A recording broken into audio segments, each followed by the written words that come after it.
Alright, 10 minutes on the clock.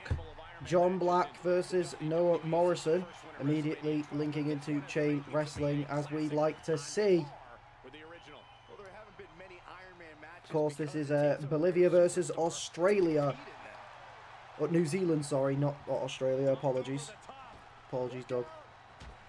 And a slingshot spear to the outside of the ring already from John Black, who's coming in here with intent. Of course, John Black had a very disappointing start to the tournament, managed to turn it around in the last show, managing to work his way all the way up to 3rd place in Group B. Can top 4 go through? We are getting into crunch time of the group stages now. This, if you're still in that bottom 2, it's not looking great for you. You want to still work your way up, but a lot of them are pretty easy to get there. Did John ever do that spear before? No. That is the first time that John's ever done that spear in this game. So that's why I was saying that, you know, he's coming in here with some new intent here. Because John Black, of course, as well, John Black is the only person in this tournament that's coming right off the back of, and an Operation Dragon as well. John Black is just coming in with seemingly a whole new moveset, which is funny because, for context, he has not changed his moveset at all. It's the same John Black moveset as always. He's just hitting different moves. Maybe it's because he's, you know, not used to facing. I mean, John Black has been pretty much all but facing women lately. And maybe he does need to change his moveset up against Noah Morrison. Of course, you need to remember that Noah Morrison, before John Black lost the title, did beat Noah Morrison, sorry, did beat John Black while he was still champion. Noah Morrison may be a bit slighted in, you know, not being able to go after that championship at Comeuppance and not really being given that option to be in that championship match, as he was the person who beat him while he was champion. But John Black has got stuff to prove here that maybe, you know, he's got to try and prove that Noah Morrison was a fluke.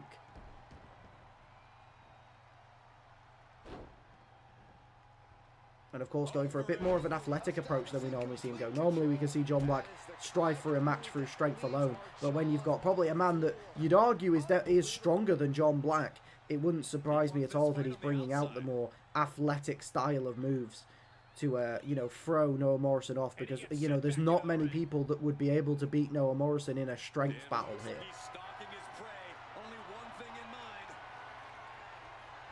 I guess Noah Morrison up high. But Noah Morrison quite late, but gets the elbows up as he now gets him into a Samoan drop.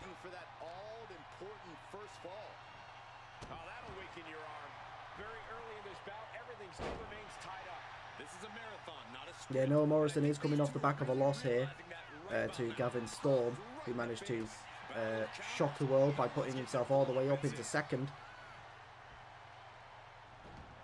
Lovely reversal arm drag there from Noah Morrison to John Black. And of course, as well, like John Black as well had point to prove ahead of this tournament anyway. And the running power slam into the pin. 1. And a kick out at 1 from John Black. Milo the cat is watching MCW. Hello, Milo. Hope you enjoy, mate. But yeah, John Black is oh god, the only person to coming into this tournament who had just lost their title. Of course, losing the title at Comeuppance. There were no other title exchanges on that show.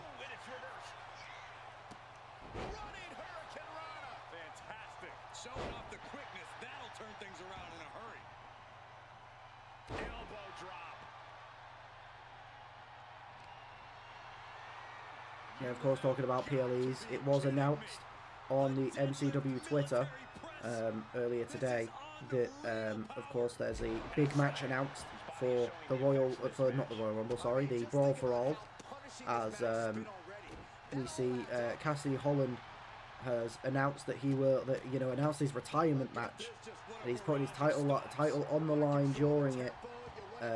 And, you know, he was given the ability from MCW to pick his final opponent, hand pick. The tweet did say Fight Fest. No, it didn't. The tweet definitely did not say Fight Fest. Did it say Fight Fest? What? No, there's no way I would have wrote Fight Fest. I'm not that fucking stupid.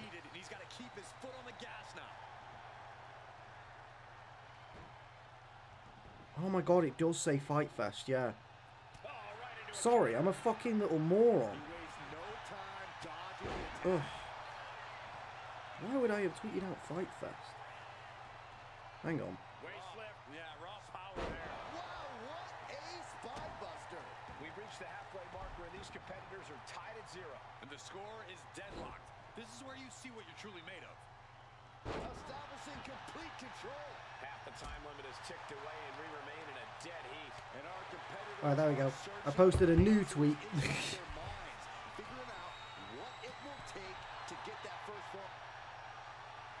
This is dangerous territory for Corrected this time. the ring apron. Are you kidding me? I'll delete the old one from the Discord as well. Yeah, sorry. So it's been announced for it is Brawl for All, the final match. He was given the opportunity to handpick his last opponent, in which he has chose his own daughter Kim Min-ji, as he puts his title on the line. And John Black dropping the back of the head of Noah Morrison on the knee. So the question really is Cassidy Holland gonna, will Kim Min-ji be able to, take down her father, or will Cassidy Holland go out on top? Hated the ending. Yeah.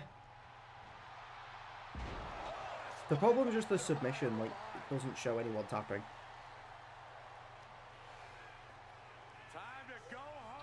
Hello, Morrison going in for the pin now after slamming John down to the mat. 1, 2, and a kick out at 2. Still all to play for here. No points awarded just yet between these two men. And the pop-up cutter from Noah Morrison. In for the pin now. 1, 2, and a kick out at 2 from John Black again.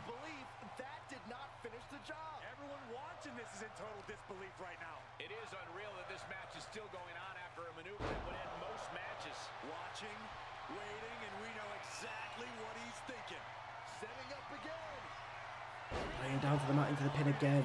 This seems to have just been a brutal assault near the end of this. 1, 2, 3. And the first point goes to Noah Morrison. Takes him up to 5. Still isn't enough to see him overtake John Black though. And a Hurricane Rana there from John Black. So for these men are now on 5 points in their group. Still over 2 minutes left.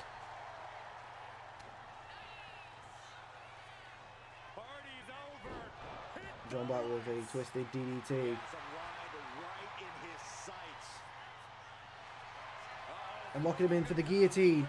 Will Noah Morrison tap out? Noah Morrison powering up almost immediately and just tossing John Black off of him. And a one-handed spine buster to John Black. And the damage continues to get piled on by him. His body has to be in absolute agony, and yet he still hasn't lost his fight. Boom, what impact! Boom, great anticipation. Boom, right in the button. Ankle pick. Beautiful takedown. Wow. Oh, knee crusher. A lovely leg takedown there from John Black. Picks Noah Morrison up. Looks like he was here going for the guillotine again, but a reversal from Noah Morrison. John Black gets Noah Morrison up into a powerbomb position. And instead goes for a pop-up cutter. This for a springboard 630 splash. But Noah Morrison pushing John Black off. Less than a minute left here. 1-0 so far to Noah Morrison. From big splash. As he's now stalking John Black here, trying to overtake him point-wise in the group. And he might do here. Goes in for the pin. 1, 2, 3, and he does right this second. Noah Morrison has just shot himself into third. If he can get one more point in these 30 seconds, he sets himself into second. John Black getting out of the grip of Noah Morrison there. And a huge suplex to Noah Morrison.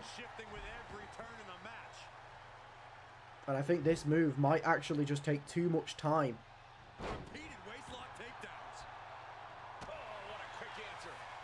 He gets his hand up. And there's not going to be enough time for any more points in this match. The match ends 2-0 to Noah Morrison. That match deserves another look, folks.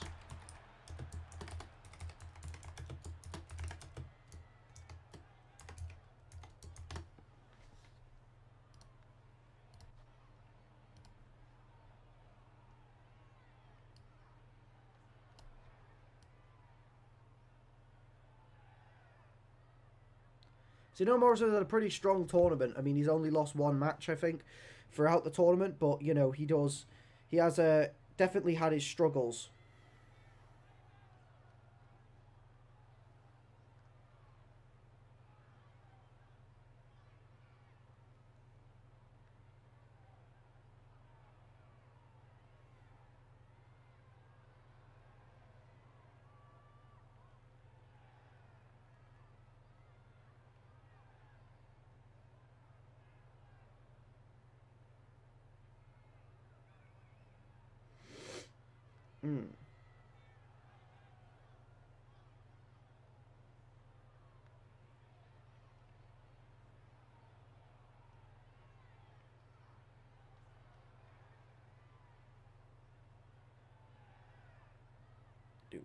Do.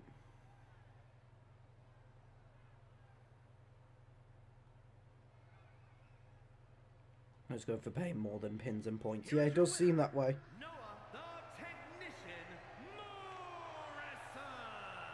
Truly a hard-fought victory at the end of the grueling Ironman match. They are going to feel the MD, I'm depressed. My boyfriend just said that he's eating digestives, and I asked him if he was eating 2.5, and he said no. I don't think he understands. He doesn't understand the deep levels. We have France versus Mexico. The rules are simple in an Ironman match. Score the most victories within the time limit, and you're the winner. But you have to go the distance. One of the most storied matches in WWE history. Of course, Apathy has been probably, arguably, one of the biggest, if not the biggest, surprise package in this tournament. I mean, she was having a bit of a, you know, hard and horrid run outside of the World Cup before, you know, leading into it. But she has been dominant so far. She's actually the wrestler in the entire tournament with the most points. 13 points. It's been basically a fight between her and Diego Barbosa at the top of Group D so far. You know, only one of these weeks, though, where Apathy hasn't topped the group stage so far. Indeed, with the DM response time of a snail. Yeah, I literally just replied to his DM, and he's already not replied. Ridiculous. Rumours of a downward spiral has been greatly exaggerated. To be fair, it wasn't. Like, she was on a very big, like, downturn before the World Cup, but sometimes you just need that fresh motivation, and clearly the World Cup and representing her country has done that for Apathy. Maybe as well the arrival of her daughter in the company as well as brought her love back to the sport and allowed her to get focused more often.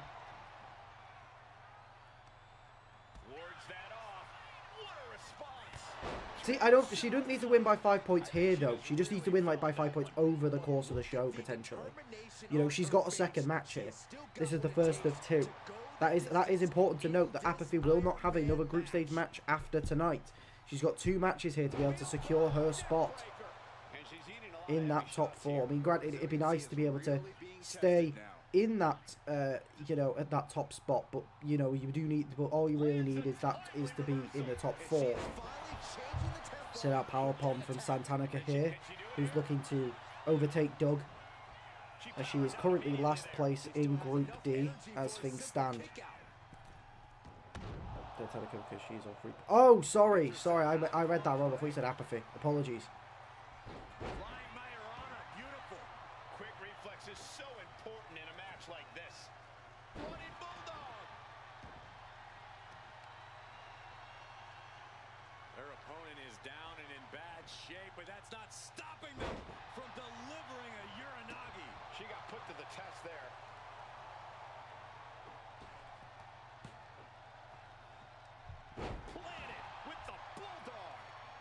Of the clock is ticked away on the time limit. You know, we've seen her be so dominant tonight and over the past week. Future Shock DDT. Because you can see that dominance here now too. And a kick out at 2 from Apathy. Not from Apathy, from Santanica, sorry.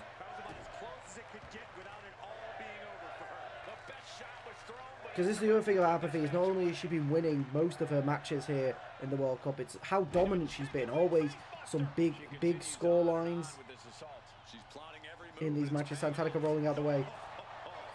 A slap to the face of Apathy there. Goes to throw her into the corner, creating some space, but Apathy not allowing that space to be created, getting the knee up. And now targeting the knee. Considering how much time is left on the clock, I am shocked it took this long for the signs of fatigue to really set in. She countered that into her own offense. A springboard moonsault from the bottom rope. She goes in for the pin here. Trying to get the point on Apathy, but Apathy kicks out. Looks like there's some more fight left in her. Escape that in Apathy rolling out of the way. Goes for a clothesline, but it's caught by Santanica in a reversal. Oh my goodness, dribbling the opponent's head like a basketball. You know, and as dominant as Apathy has been, could there be something to say about the, you know, the help at ringside, having your daughter there cheering you on? Has that allowed her to kind of begin this reign here? As I don't know why there's a run-in. I'll be honest, I really don't like this Santanica payback, because half of the fucking music that plays makes 0 sense. Wait, what? Wait, what? What the fuck is happening? Nah, this game is so shit, you know. Nah, because this game is so shit. Yeah.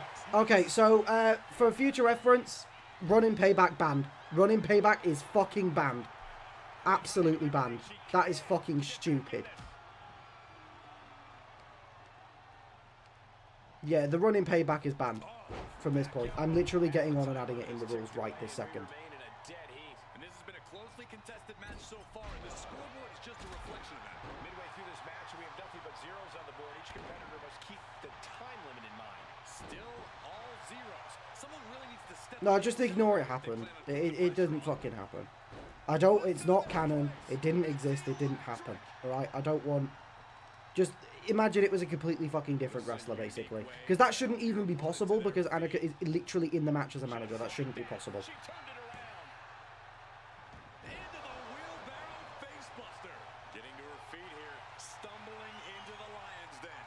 Fuck this game, man.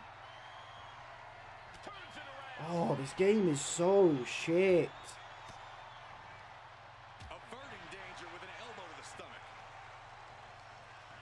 Oh, toss to ringside.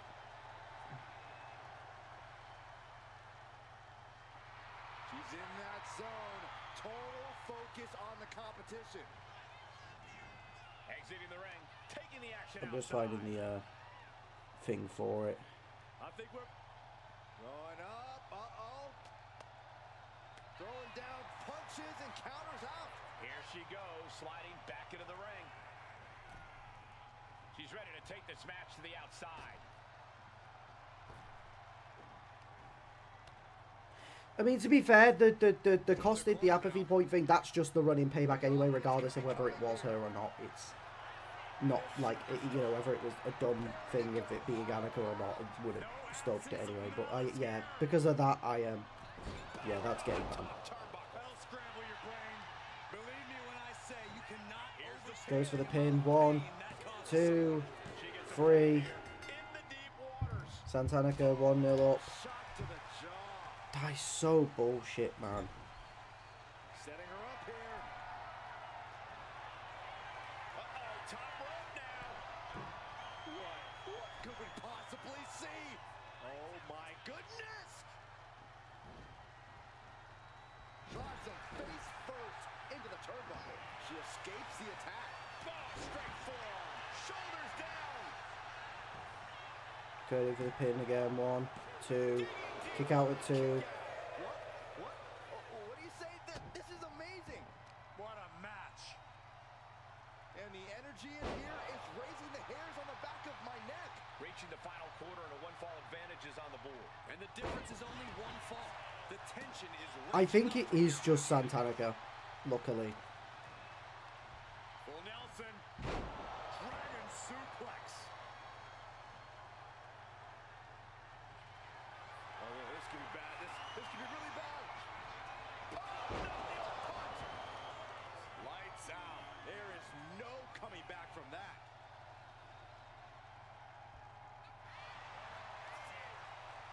Goes in for the pin. 1, 2, 3. So Apathy evening the score up here. 1-1.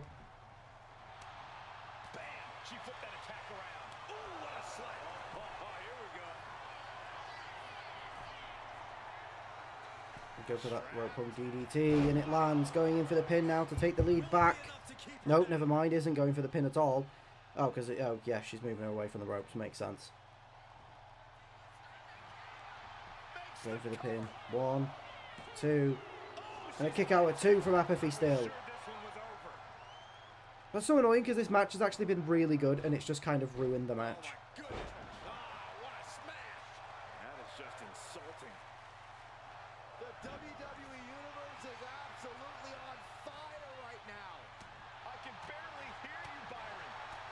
Apathy raining down the punches violently on Santanaka.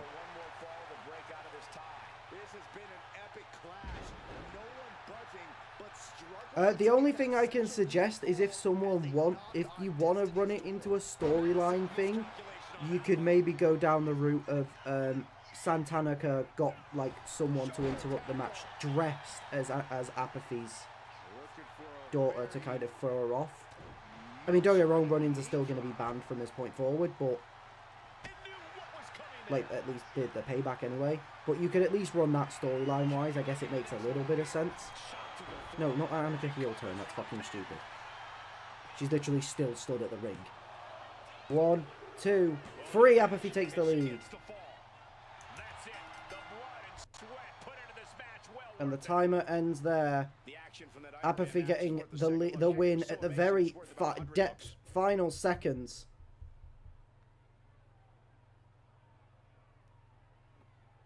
But yeah, that is stupid. I'll be honest. That's stupid. You know? That's very frustrating. Yeah, this game is very dumb. Well, I'm glad that they showed the highlights, you know, so we know again.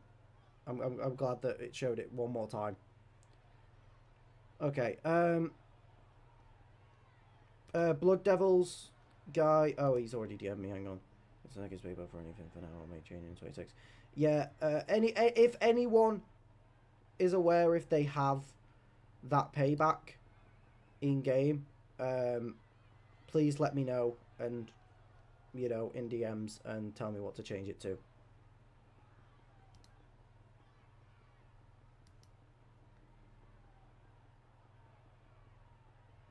But yeah, I will be changing that.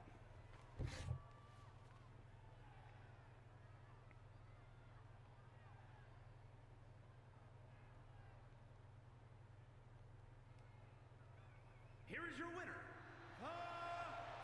Again, which payback? Running. The running payback, it's officially been added onto the ban list. I actually, do you know what might actually be something that I've never even done, but I might actually do it, is make an official ban list, I reckon. That's true, Saxon. It's hard to focus on just the match when there's an outside variable at play. Because it'll make it easier for people to know what is banned. Yeah, I probably will. I'll get on that. John, can you do me a favour? Can you make a note and remind me of that after stream? Because I can just do that after stream. It won't take me that long. Alright. Wayne Evans versus Gavin Storm. I do believe that Wayne Evans getting a win here would kind of guarantee his spot in the next round. I don't think that the chance of him getting overtaken all the way into 4th would be pretty much 0 at that point. But they link up in chain wrestling to begin with. We've seen plenty of big Iron Man match comebacks in the past. You cannot give up hope in a match like this.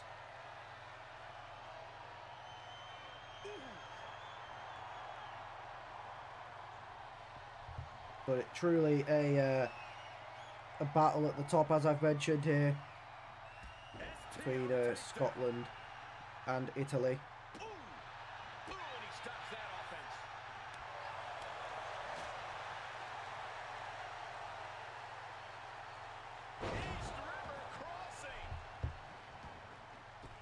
Springboard moonsault from the top rope. Oh, I should have gone toilet before this match. Jesus. Nicely done. It's not even like I can just go and let it play out. I literally need to pay attention to the scores. Force the move by throwing an elbow into the midsection. After this match, I will take a short 5-minute stop while I just go toilet real quick, if that's alright. Turns it around with a chin lock. Could be 10 depending on my stomach. I'm going to be honest.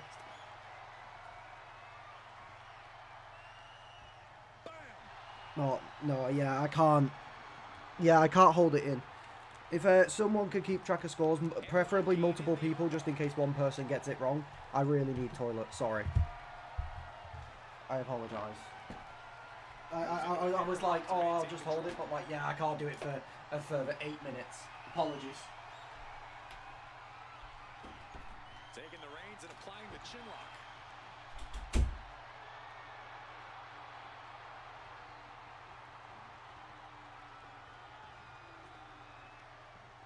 Boom!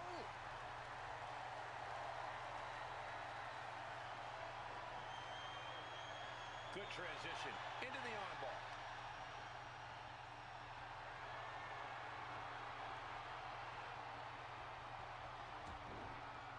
Caught with a punch. His stamina is getting tested here. Snapmare takeover. Pow! Oh, what a running senton. We're in the early stages here. No surprise that we're still knotted at zeros. And the score is all tied up. Who is going to break out and get ahead here? Pop-up backbreaker. He can pin his opponent right here. Oh, he kicked out. He's determined to keep this matchup going. Kicks the leg of their opponent, steps through. Here we go. Rolling deathlock. Yes, it is. Submission. And he breaks his own submission. Maybe his plan was just to soften his opponent with that hold. Go for the arm bar and up. Just stretching out the arm. All measured up. Drop kick to the back. He's in complete command here. He is absolutely... Cover here.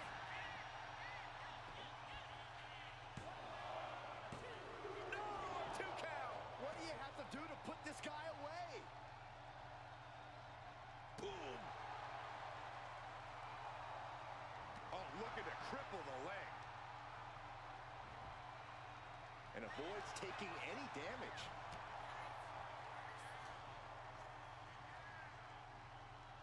T-bone into a power slam. He is locked in and he has his opponent dead to rights. Finds the mark. And he just got caught good once again. He has been battered and beaten, and there's only so much more he can take. Release German. He's getting fired up now, really feeding off this crowd.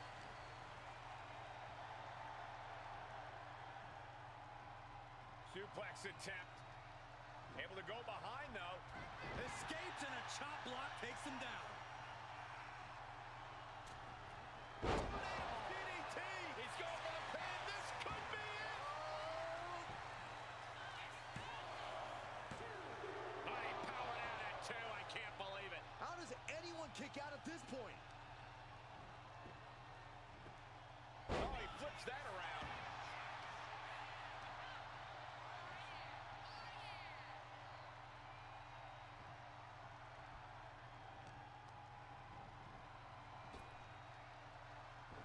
Manages. Judo throw. I don't know what you call that, but it hurt. That's got to be a wrap. 2. And he secures a fall here. Twists the arm and working on the arm. Armring. Oh, and a kick. That was nasty. Half the match is in the books, and a 1-fall lead is still not enough to feel comfortable. And a very narrow 1-fall lead. Winning this next fall is absolutely crucial. Into the Michinoku driver. Trying to find his feet. This does not look good for him. Fix the leg. Grapevine through. Could this be the rolling deathlock? Yes, it is. There's the tap. He just had to tap out. He had to find a way to minimize the damage and move forward in the match. Going after the legs. saw that being telegraphed. Go behind. German 9! And now looking even worse for wear. And in these situations, it's hard to not get desperate, to start going for Hail Mary plays. This is not looking good for him. This is the type of scenario where he needs to get inventive. Shot to the gut will break things up. Clothesline! Off with their head. Uh-oh, this is not going to end well. Nice suplex.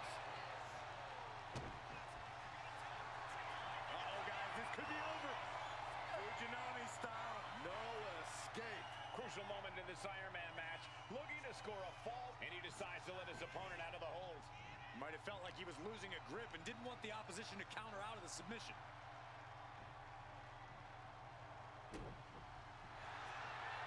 Uh-oh, guys, this could be over. Fujinami style. Oh, and there's the tap out. He just couldn't hold out any longer. No choice but to sacrifice the fall. Eludes the attack. Oh, what a clothesline. Forcefully delivered. Ooh! Counter. Saw it coming.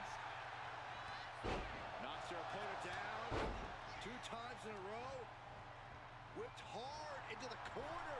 Reversal out of the way, showing their quickness. Kick right to the kisser. Up to the top. Mind-bending athleticism flipping into a cutter. Time is close to its end as the scoreboard shows a 1-fall lead. Deep into this match, and 1 fall is the big hill to climb.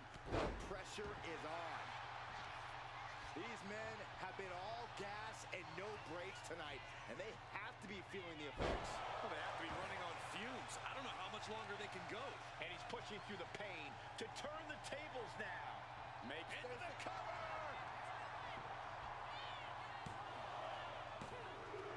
And that fall will get added to his score. And listen to this place. Time Falcon Arrow. Uh-oh, guys, this could be over. Fujinami style. And there he is. He's giving up. Huge fall. Captured off the submission. He just flipped the script there. Hoisted up. This is outrageous power. The military press Into the power slam. cover. There's 2. That fall goes to him late in this match. And he turned it around. Judo throw. Cutter. Time to shut the book on him for good.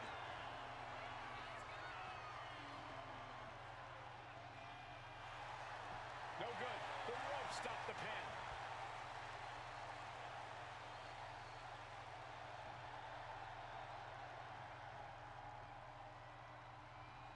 Down by 2 falls this late in the match has to be an albatross around the neck. Drop kick. Beautiful. He's looking like easy prey, about to fall into a trap. Able to slip away. Planted face first. Stomping. Ouch. And the impact jars him in the late going. Yeah, if he doesn't turn this around soon, he could be taken out any second now.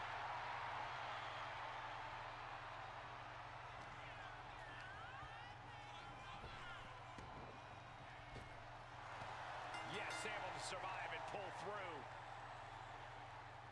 How about another look at some of the highlights?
is your winner, the Devil, Kevin Storm.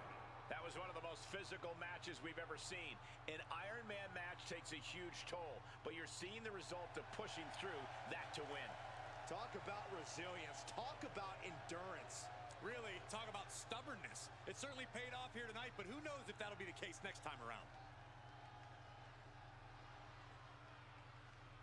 Now, for anyone wondering, you know. Alright, 10 minutes on the timer. And Doug immediately wasting no time. Of course, Doug has got a point to prove here. He is 1 point below the top 4 to advance into the next stage of the tournament. Goes to the super kick, but doesn't quite connect all of it. Link up in chain wrestling by Marty Jersey. Marty does not have a jersey. Right now, they have a long path ahead of them. And able to get out of that and apply a chin lock.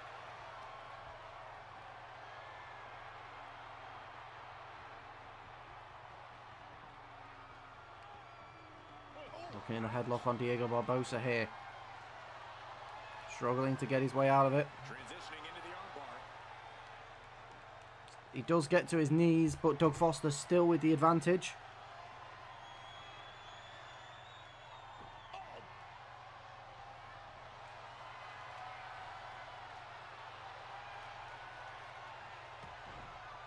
What a punch! Lock it up.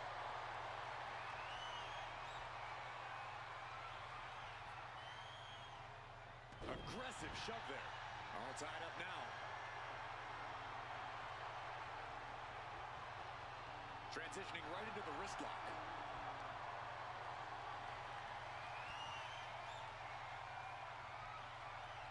Turns it around and gains control with the wrist lock.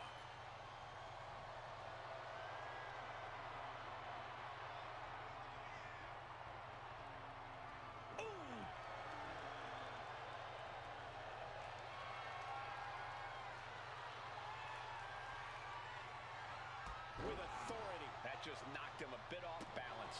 He's just got to remember, Cole, with Iron Man matches, it's a marathon, not a sprint. Every counter being answered with another. Oh, probably to be Foster last time I went one-on-one. Foster looking to fix that. That is true.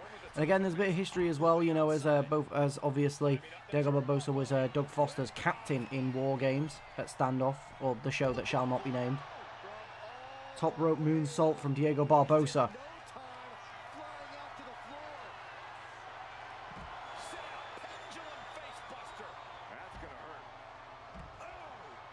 We saw his other sports compatriot in Noah Morrison, who obviously came from the rugby background in New Zealand, win his match 2-0 today. Diego Barbosa will be looking to do the same. We did say that going into this tournament, those two were definitely ones to look out for, considering they're you know, two of the people with consistent experience in representing their country. Granted, in other sports, but still the pressure of representing an entire nation is not new to these two.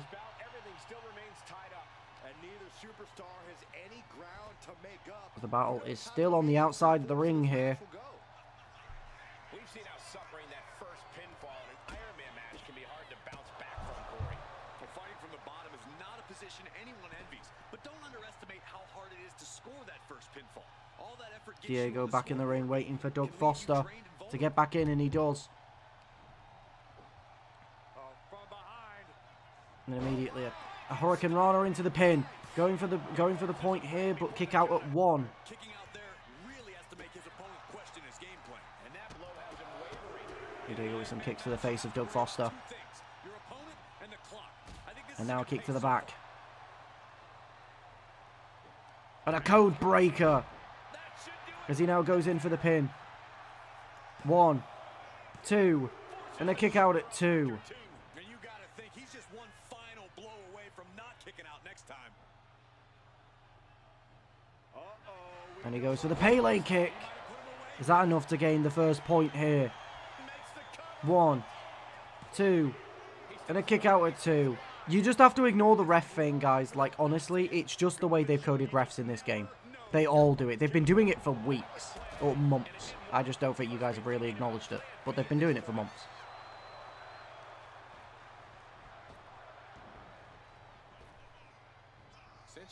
waist lock, but You know, because if you give it any storyline importance, then fucking everyone deserves rematches of every kind, and it's just like, yeah.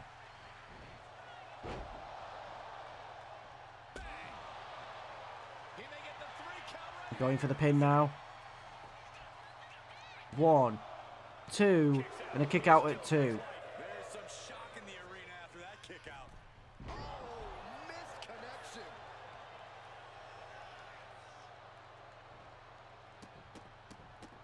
This is not going to be good. Relentless. Uh-oh. Connects. Saw it coming.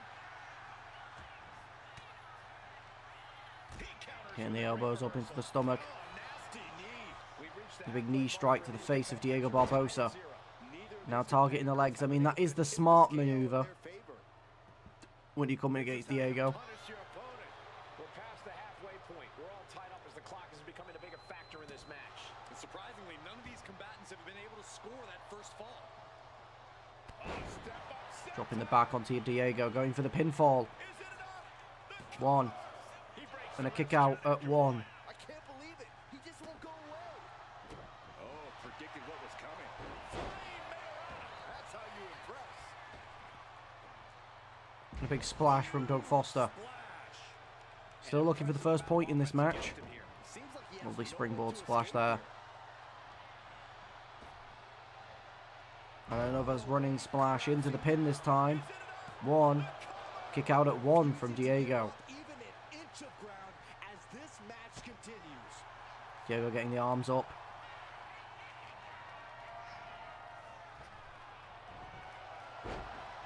A leg takedown.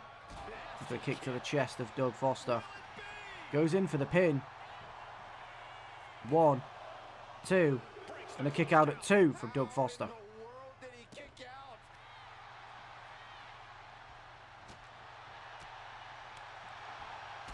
Big drop kick to the back of Doug Foster here. As he's setting up for the penalty kick. And it does connect.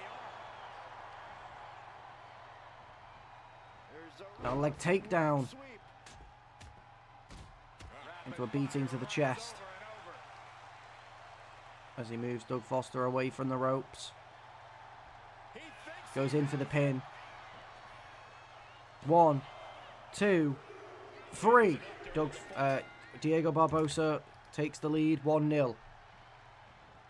He gets out of the way. Goes for the kick, but Doug Foster gets out of the way. Diego with a lovely springboard kick there to Doug Foster. And these guys are trying to prove they belong in the main event, that they are on top. Here's a cover. And going for the pin here. Trying to take advantage. 1, 2, Kicks out. and a kick out at 2 from Doug Foster. Well, to keep this match going. Time is close to its end. as Diego shocked at the resiliency of Doug Foster here, who is definitely taking a beating. I mean, just look at the chest of Doug Foster here. As Diego goes for the coup de grace, and it connects into the stomach of Doug Foster. Diego looking to make it 2-0 now. 1, 2, 3. He does, taking him up to 13 points. He's still 2 points behind Apathy. This battle for the top is still there in Group D.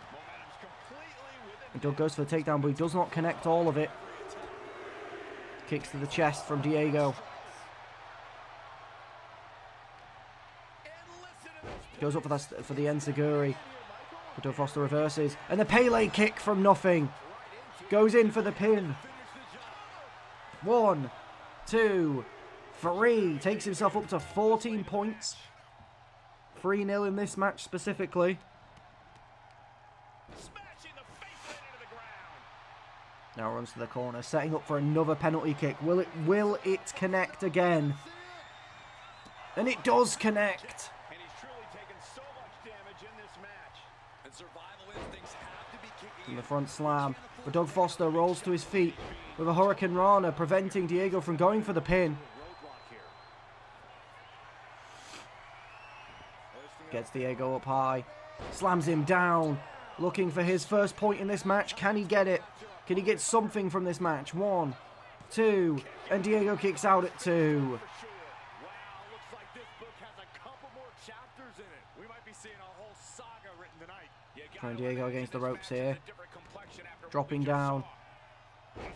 And a slam into the pin. Still looking to get a point out of this match. 1, 2, and another kick out at 2 from Diego.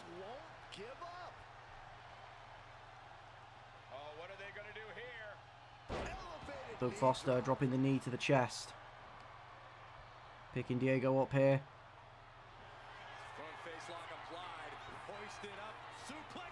Gets him into another slam.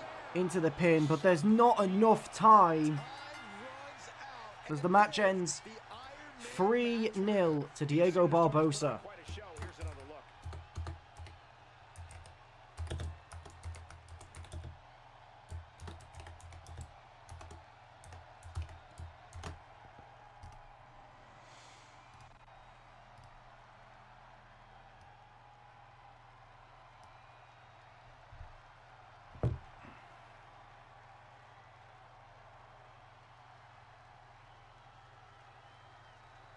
Oh, sorry, the back of my head started hurting. Ah.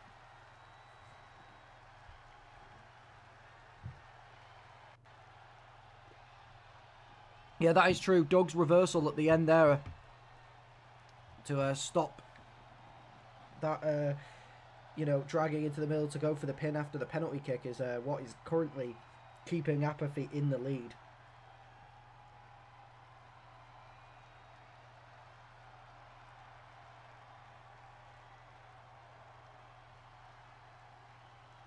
Remember, Apathy and Diego will finish up their matches, though, as they both have the last 2 matches of the night as well, finishing up their final matches. Here is your winner, Diego. So it's still all to play for. 1 point between them for top of the board. But do not forget, there is still the outsider chance of Olivia Black, who's currently on 10 points.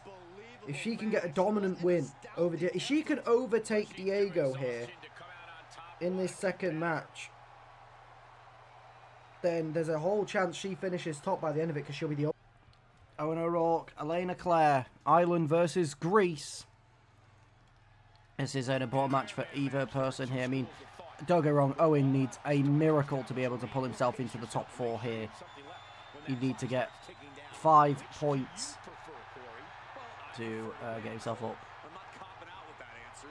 Probably 6, actually, because of point difference, because, you know, he has given out the most points, I think, in the entire group. He's just a charitable man, what can we say? But Elena Claire only needs 3 points to overtake John Black and get herself into that 4th place spot.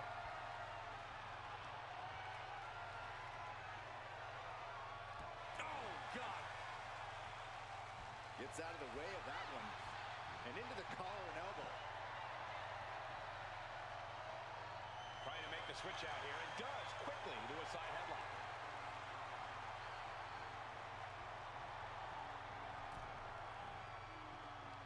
Oh my God, guys. Look at this. Let's do this. Oh, O'Rourke with the lovely slingshot powerbomb over the top rope to the outside. I mean, we expected him to come in with a bit more aggression and violence. I mean, he has got a lot to prove here tonight. Smash after the stomps. And an answer from her. Ooh, big kick. Ooh, it pulls off the reversal. Quick thinking that time. She reverses and creates an opportunity. And in this kind of match, is it better to get out to an early lead or keep things even for as long as you can?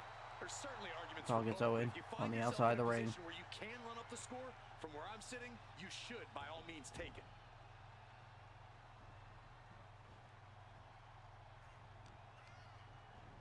Send it to the corner. Goes for a spinning heel kick, but Owen dodges, returns with a boot to the face. Truly taking the fight to Elena Claire here. Drained their opponent's energy. Look at this. Clutching the wrist. Oh my God. Torturing their opponent. And I'll only make sense to put it in this, give the announcement here and during this match as well, that Elena Claire may be slightly distracted ahead of this match, as she has been informed that she will be going after the MCW International Championship at Brawl for All against Olivia Black. Go for the pin, 1. Looking to score his first point, but a kick out at 1. But it will be Elena Claire versus Olivia Black for that International Championship at Brawl for All. Into the suplex, going in for the pin now. 1, 2, and a kick out at 2.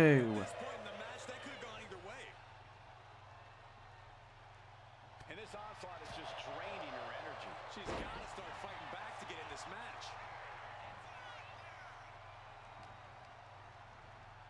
Asma set up in the corner of the ring.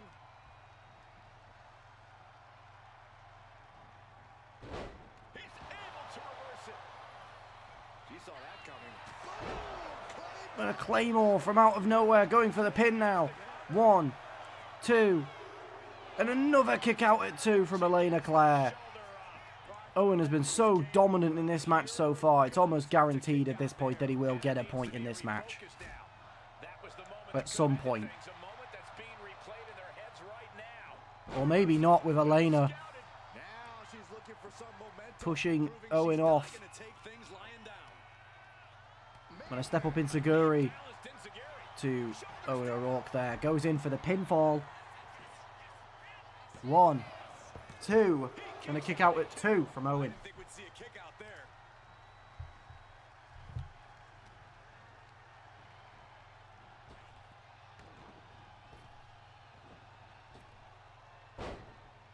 Got caught. Leg scissors, monkey flip. Good night. Good grief. And now going in for the pin. 1, 2, and a kick out at 2. Both competitors are definitely severely beaten down at this point. So it could genuinely be anyone's game. Always slingshot knee drop there. Stomping on the elbow of Owen O'Rourke. And raining down the punches.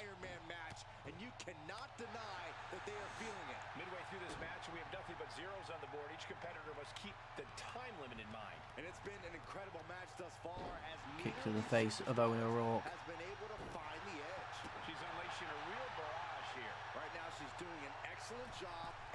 As Elena Claire goes top rope into a rolling senton.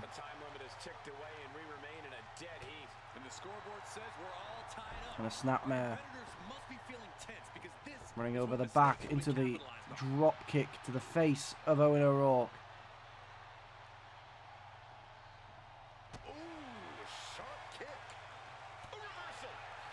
Getting a punch to the chest up. Going for the roll up here. 1. And a kick out at 1. From Elena there. That drop kick not being enough. Or that roll up, sorry. Well, she was going to go for the code breaker, but it dodged out the way into the headbutt suplex. And now Owen stalking Elena Claire as she gets to her feet. In search of that first point, and Elena reverses into a code breaker. Goes in for the pin. 1, 2, 3. Elena Claire taking the lead 1-0 here. 3.5 minutes left. Owen O'Rourke with the reversal. Goes for and plants Elena down to the mat.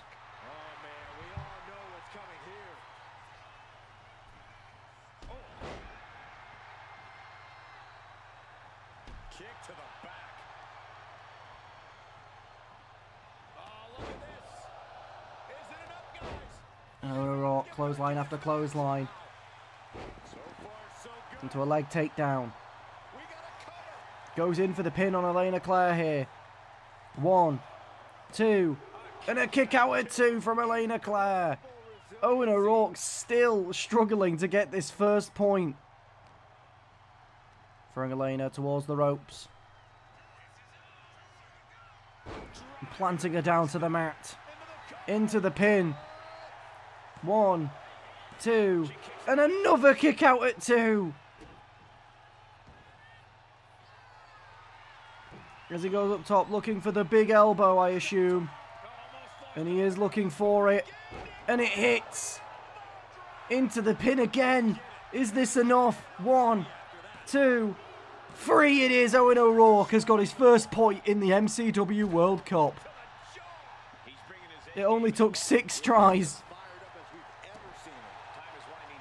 Took 6 tries in this match. 4 matches overall. But Owen O'Rourke has got a point in the World Cup. Big Kamagoye from Owen O'Rourke.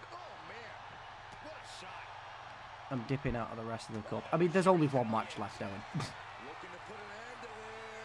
And the pile driver from Elena Claire. Going in for the pin now. 1, 2, 3. 2-1 at the moment. She's now got the same points equal to John Black. She can still work her way into this top 4. Owen O'Rourke throwing Elena Claire, though, into a big diving elbow. Waits for Elena Claire to get to her feet.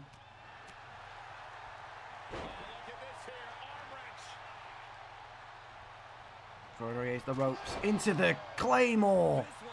Goes in for the pin now, trying to get the second point here. 1, 2, 3, and he does. Owen O'Rourke has got 2 points. He's on fire. Goes for the huge axe handle. But Elena Claire returning with the power driver into the pin, looking to take the lead back. 1, 2, 3. It's a big back and forth here, and Elena Claire has firmly put herself in 4th. She's made that 4th. And going for another power driver here. She's looking to leapfrog Noah Morrison into 3rd. 1, 2, 3, and she does. Elena Claire is now in 3rd in the group. This is exactly the kind of performance that she needed. Goes for the big drop kick, but Owen O'Rourke pushing her out of the way. Those might be the slowest side kicks I have ever seen in my entire life. Safe to say that Owen's shit has been rocked, because that was the slowest kick I've ever seen in my life. Dropper going down onto the knee. As the timer ends, but Elena Claire still fighting. As that match ends 4-2 to Elena Claire. An impressive performance from Elena Claire. And let's not forget that Owen O'Rourke has got 2 points in 1 match here tonight, ladies and gentlemen.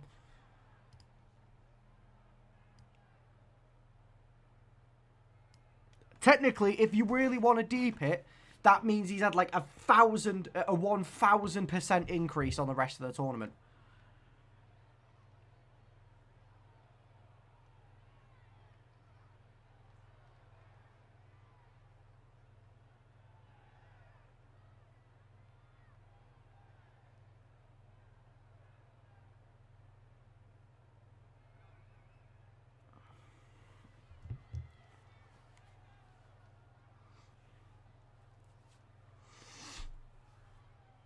Oh. What is the next match again? We've had all the Group B matches, so it's just Group D, isn't it? It's just the 2 finals now for Strike. Is it literally just Andre Cruz and Apathy and then Diego and Olivia Black, right? I think it is.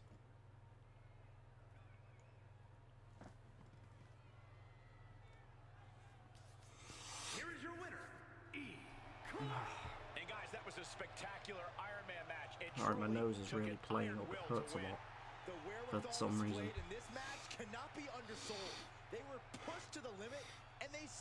I feel like pre-sober Marty. Who knows? Maybe the kitchen sink would have changed the outcome of this match.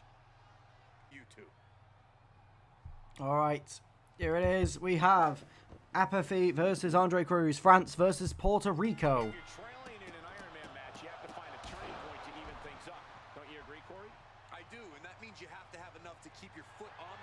Making it into chain wrestling. Of course, Apathy will be a bit battered and bruised after the earlier match, of course. So maybe that does give Andre Cruz a slight ability to be able to get the win here. But Apathy, of course, will just be looking to get a couple points. I mean, she's pretty much guaranteed, I believe, at this point to end up getting top 4, but, you know, Andre Cruz definitely needs some points to be able to guarantee his safety.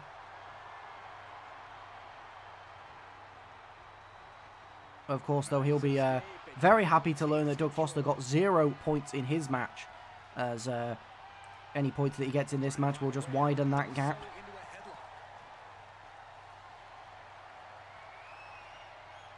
Getting out of that and able to lock in a topless lock.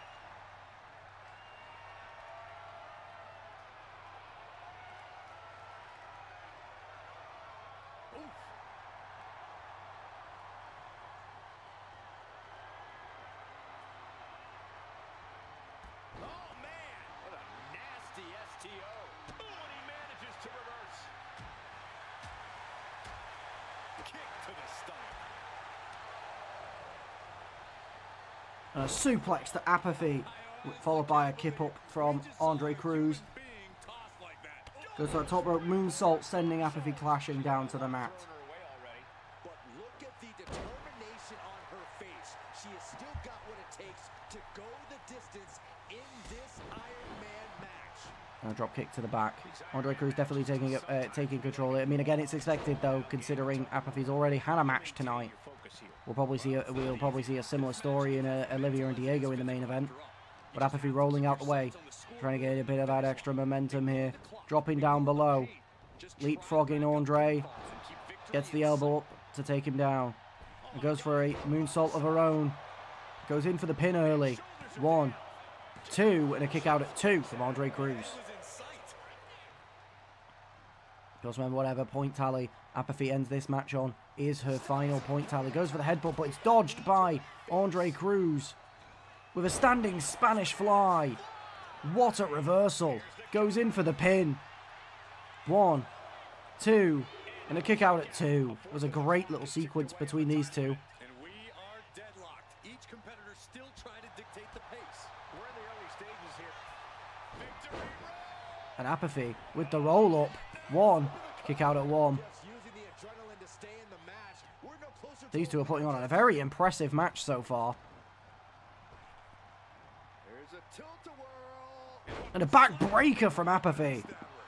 Going into the pin once more. She's just trying to get a point on the board early. Again, this is the thing with Apathy in this match. It's not really about the win. It's about getting those points to, you know, extend her lead on Diego. So even if she loses this match, if she can get some points on the board early, it ups her chances of being able to get a very impressive points tally across the match. Andre Cruz rolling the other way. And a cutter from him on the outside.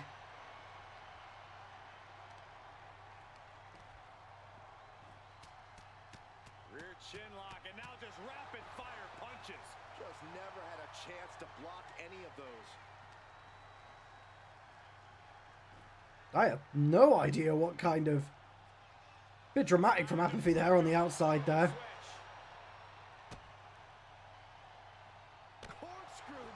Oh, lovely standing splash. A torpedo splash there. A flare cell, literally. One for the cameras, that one. It felt very Shawn Michaels against Hogan, you know, he just flinging himself about. And a lovely springboard tornado into Apathy to send her down to the mat. She manages to reverse it. Oh, lie detector. To the torpedo elbow. Just both of these wrestlers just flinging themselves at each other at this point. Planting Andre on the outside. I mean, this fight, though, I mean, again, Apathy needs these points, as does Andre. It'd be in both of their interest to take this fight back into the ring, in my opinion. Coming at full force here. Whip back into the ring. Struggling to find a base. Time could very well be running out. Springboard, no! Powerbomb! No countouts, do you? Yeah, it's just better this way with no countouts, in my opinion. And another standing Spanish fly. Goes in for the pin. 1, 2, and a kick out at 2 from Apathy. We're past the halfway point. We're all tied up as the clock is becoming a bigger factor in this match. And no superstar has an advantage yet. We've reached the halfway marker in these. Goes top rope. And a tornado splash from Andre Cruz into the pin. 1, 2, 3. Andre Cruz takes the lead here. 1-0. I hope I'm not too late. This is the second to final match on Stripe. If you open up the spreadsheet, you'll be able to see the results of the matches so far. But I'm feeling good. I'm a lot better today. Had a bit of a stomach upset before, and going in for the pin now. And 3, Andre Cruz takes the lead to 2-0. This is exactly what Andre needs to be able to solidify his place in that top 4. But yeah, no, Bill, thank you for asking. I'm doing, honestly, a lot better. I had a bit of a stomach issue before that saw me on the toilet for about 10 minutes. But other than that, I'm doing good. I'm not as bad as yesterday, thankfully. I haven't thrown up or anything. I had a bit of a headache earlier today, but I took painkillers, had a nap, and the headache's all gone now. I mean, I've got a little bit of it in the back of the head, but I've taken some more painkillers. And to be fair, they're already seeming to kick in because, I mean, I take a strong-ass dosage of codeine for my back pain, so when I take them for anything else, it just kind of goes instantly.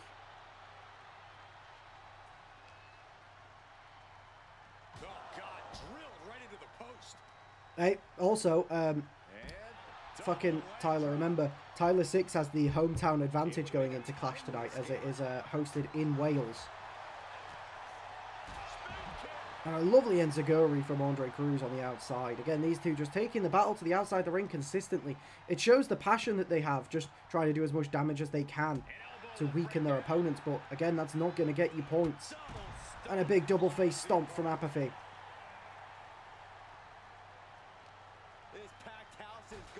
And throwing Andre Cruz into the ring post. She goes for a huge springboard splash on the outside. Also, John, I don't know if you're in agreement with me here, but to me, so far, this is easily match of the night. This has been phenomenal. I know who my awards would be so far, honestly. England versus Wales, what a matchup. Yeah, true. You know, and to be fair, right now is the time to face Francis Sharp as he is in Struggle Town at the bottom of the table. Normally, he's not the opponent you want to go against. And then sliding in 1, 2, and a kick out at 2 from Apathy. But yeah, Francis Sharp's normally the kind of guy you don't want to go up against, one of the biggest stars in the company, but he has struggled. And a sit-out powerbomb from Andre Cruz. Looks like he got some bad pain in the reverse of that, though. And a roll-up from Apathy here. Stealing the pinfall away from Andre Cruz. 1, 2. And a kick out at 2.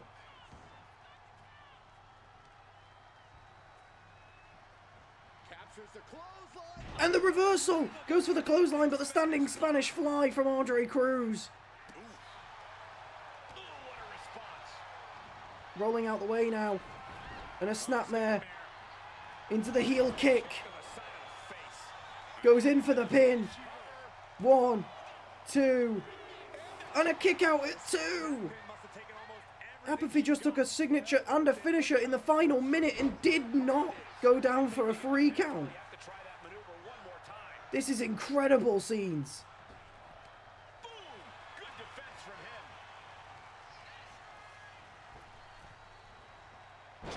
And the suplex into the pin now. 1, 2, 3. It's 3-0 to Andre Cruz here. Clearly, Apathy's earlier matches left her battered and bruised. If she can just even get 1 point here, this would be great for her. But this is looking even more in the positives for Diego Barbosa later tonight. 15 seconds left. Can she get a point on the board? And Andre Cruz crawling into the corner may have just cost that. It's going to be an Apathy with the leg drop to the outside. And I think it's all over here. Not enough time. 2, 1. It ends 3-0. Apathy still top of the board here. But there is a lot of room for Diego to take that back. As Andre Cruz picks up an impressive 3-0 win. over the group leader. Much needed for his campaign in this tournament so far. In what is, in my opinion, easily match of the night. What a match from these two. Despite the scoreline, it was a lot more back and forth than the scoreline gives it credit. What a matchup between these two. And Andre Cruz needed that. The gap between him and Doug in fourth is now 4 points. I mean, he's still behind Olivia Black. But again, I've said this before. The magical number in this tournament is finishing fourth, not first. I mean, first is great for the bragging rights. But you definitely want to make sure that you get yourself into that fourth spot, as that's what advances you in this tournament.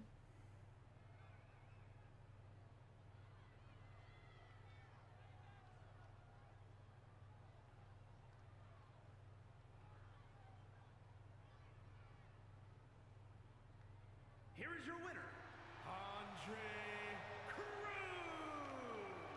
Truly a hard-fought victory. Chat seems to be dying a bit, if possible, if we could get a bit of energy in. Obviously, Brad, I know you're busy, so I'm not gonna call you out directly. But you know, MD, you can talk more. I know you can. You can grow the fuck up, MD. How about that? You can grow the fuck up and talk. Let's fucking go! Diego Barbosa, Olivia Black. Got me energy up. Way! Olivia taking the fight straight to Diego.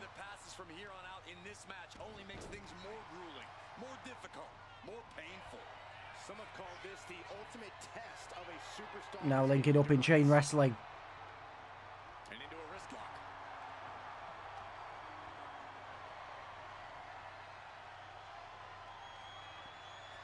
Getting out and slapping on the wrist lock. And Diego rolling up. Incredible athleticism to take control. I didn't even know he could fucking do that. Expert grappling on display. Brother just be doing shit. Into the side headlock here.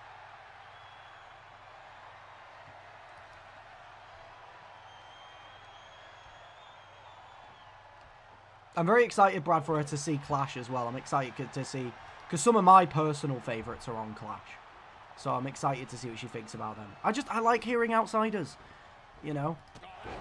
Like, I've shown it to, like, some of my friends before, and, like, you know, partners that I've had whilst MCW's existed, and stuff like that, and usually their favourite characters are mine, but, you know, I think they might be a bit biased, so, you know.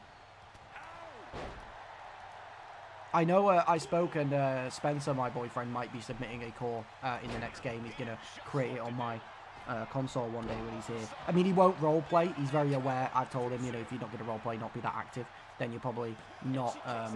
like, he knows he's not going to get booked in massive positions. I think he just wants to be involved with me to have something to talk about and stuff, and I think he just wants to be able to create a character and have that character, you know, mean something more than just, you know, existing in my rise. But, you know, I don't mind people... The thing is, I don't mind people submitting characters if they're not going to roleplay. I just, as long as they understand that they won't get much. They won't get given many opportunities if they don't roleplay. You know what I mean? Don't give her ideas, please.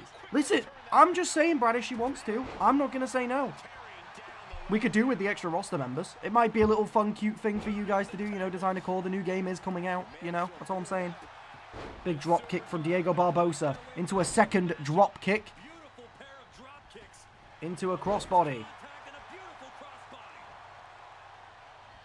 I think that would... Brad, if she ends up making a core, and then Spencer does, I think that would make 3 in real life couples in the server. 1, 2.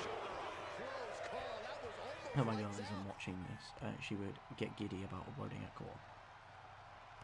I mean, there's nothing wrong with that, though, MD, if she gets giddy. I mean, didn't you say that she To be fair, though, MD, didn't you say she had a massive hand in designing a lane?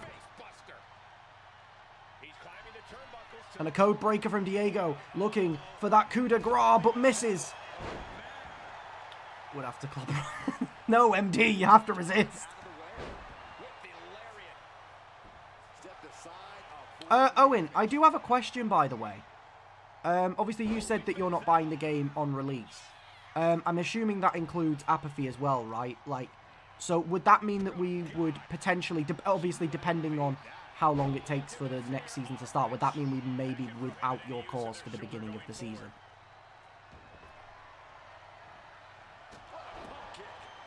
If it makes anyone happy, if it makes anyone, like, thingy, it makes me very happy when people, like, use MCW as a way to connect more with people in their life. I think it's genuinely really wholesome. Like, Owen Apathy, I absolutely love that you guys, like, work together so consistently here. It makes me really happy.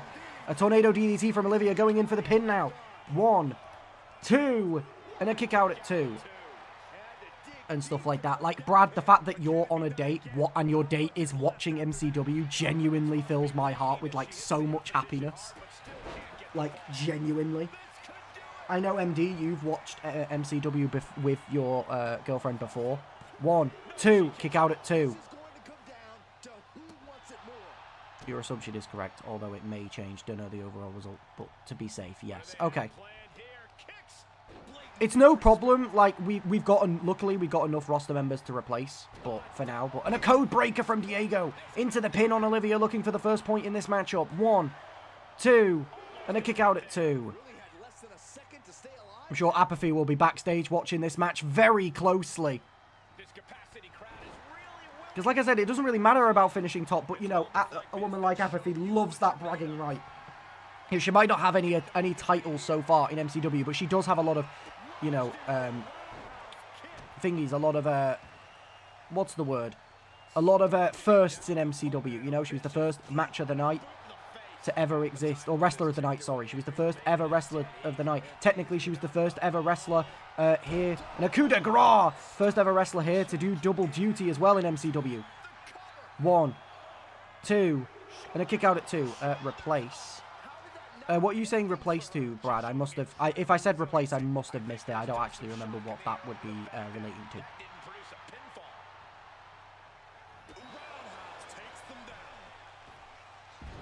Goes for the drop kick, but misses the distance. I mean, that's the effect of having a match earlier tonight will do to you.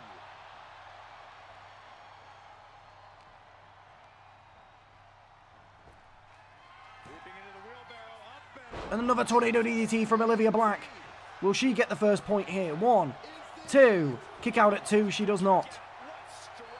I'm pretty sure everyone in the building thought that was going to be the end of it, myself included. Big maneuver, executed perfectly, but still was not enough. Look at this crowd. But no, Brad, even if, you know, she doesn't want to join in terms of, like, submitting a core and stuff, obviously, it goes without saying. I mean, she's more than welcome to, at the very least, join the Discord and stuff. Keep an eye on the roleplay or something if she wanted, you know. We're always up for more people viewing. 1, 2, 3. Diego with the roll-up, getting the first point. He's now joint on points with Apathy. One more point would see him go top of the leaderboard in Group D. This also extends the gap Olivia needs to even get into second, which is what she, you know, I mean, obviously she'd be aiming for number 1, but realistically could get into second here. But she would now need 6 points to leapfrog. 5 points, though, to get on the same points. And the Pele kick from Diego. If he gets the pin here, he takes the top of the leaderboard. 1, 2, 3. And he does. Diego Barbosa is top of Group D. Apathy cannot catch up. The best Apathy can do is get second. Goes for another pinfall here to extend it. 1, 2, and a kick out at 2. See, Diego, he might be guaranteed the first place finish at this point of this tournament, depending on the last performance of Olivia Black next week. But maybe he's going to increase, and he's looking for that record of the most points. And a stunner from Olivia Black, trying to get her first point in the match to equal up the score. Not equal up the score, sorry. 1, 2. Trying to get it to 2-1, but does not succeed. Diego Barbosa kicks out at 2. And Diego returning with that right hook. But Olivia Black locking in the submission here. Will Diego Barbosa tap? Okay, it looked like he passed out. Can someone confirm, please, if the bell ringed? Did the bell ring? Do I have to award her a point there? Can someone tell me? Olivia going for the pin. 1, 2, 3. Okay, it did, so I have to add 2 points on there. So Olivia has now, just like that, has been able to... So can you guys do me a favor? When there is submissions, especially if the tap isn't seen, can you tell me if the bell rings, please? And the code breaker from Diego Barbosa. The match is currently drawn here at 2-2. Olivia, dazed in the middle of the ring. Diego taking Olivia to the corner. And the snapmare running to the ropes. Into the penalty kick. Into the stomp. Goes in for the pinfall to take the lead again. 1, 2, 3, and he does. As he takes his lead to the top of the table to 17 points. Which is just an insane points tally. And a leg takedown there. 1 minute left to go in this match here. Olivia could definitely at least do with some more points to close that or extend that gap on Andre. And the leg drop from the springboard there. And a drop kick to the back of Olivia Black.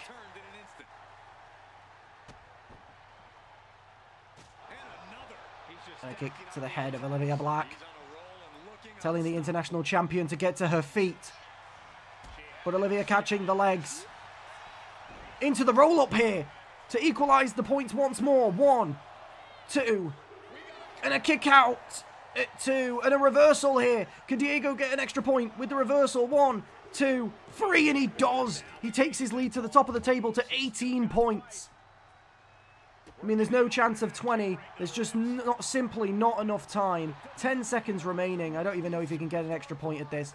He goes to the top. He's going to look for the coup de grace, I reckon, but you know, obviously Olivia's facing the stomach, goes with an elbow drop, and the match ends there, as it ends 4-2 to Diego Barbosa, who has taken his spot as the top in the group.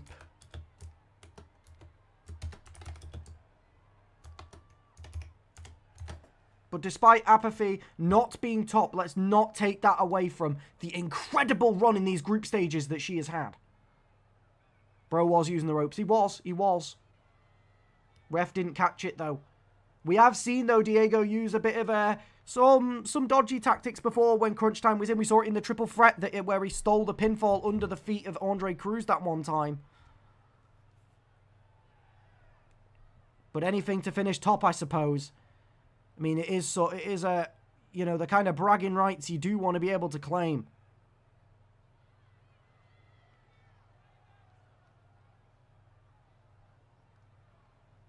How the fuck did he miss it? We've seen dodgy refs in MCW before. Let's not act like it's a new thing. I mean, John, you know that more than fucking anyone. Do you remember your first match in the group stages?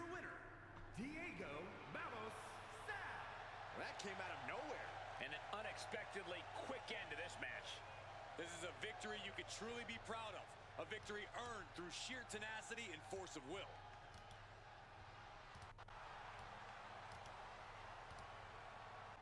But here we go. Leon Grimes, Era Minji. I mean, Era Minji facing her biggest challenge yet so far. In Leon Grimes immediately goes for the roll-up, but it's called a rope break by the referee. Chain wrestling to open Clash. You would expect no other things to go here that way.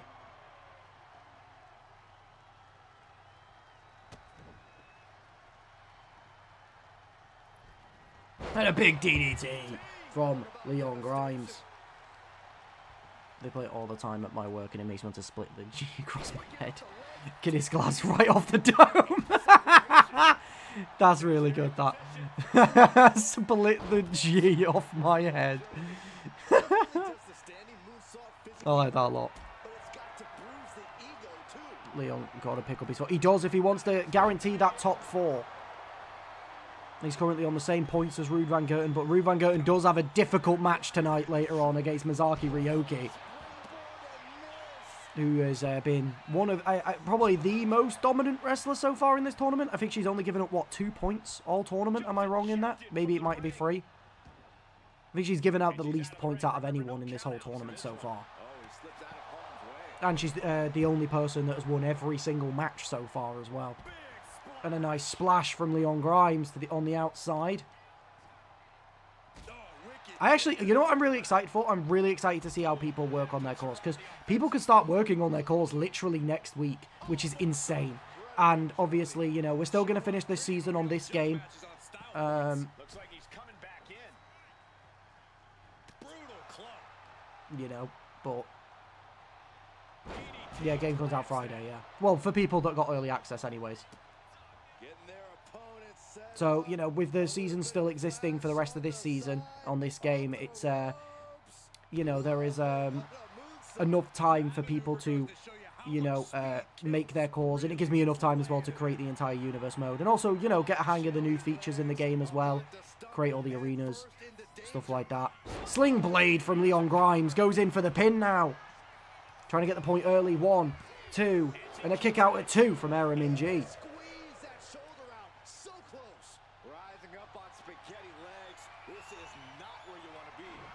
Looking for that twist of fate, it looked like, but it's caught by Aramin G, but Leon Grimes still managing to take advantage, returning with an enziguri.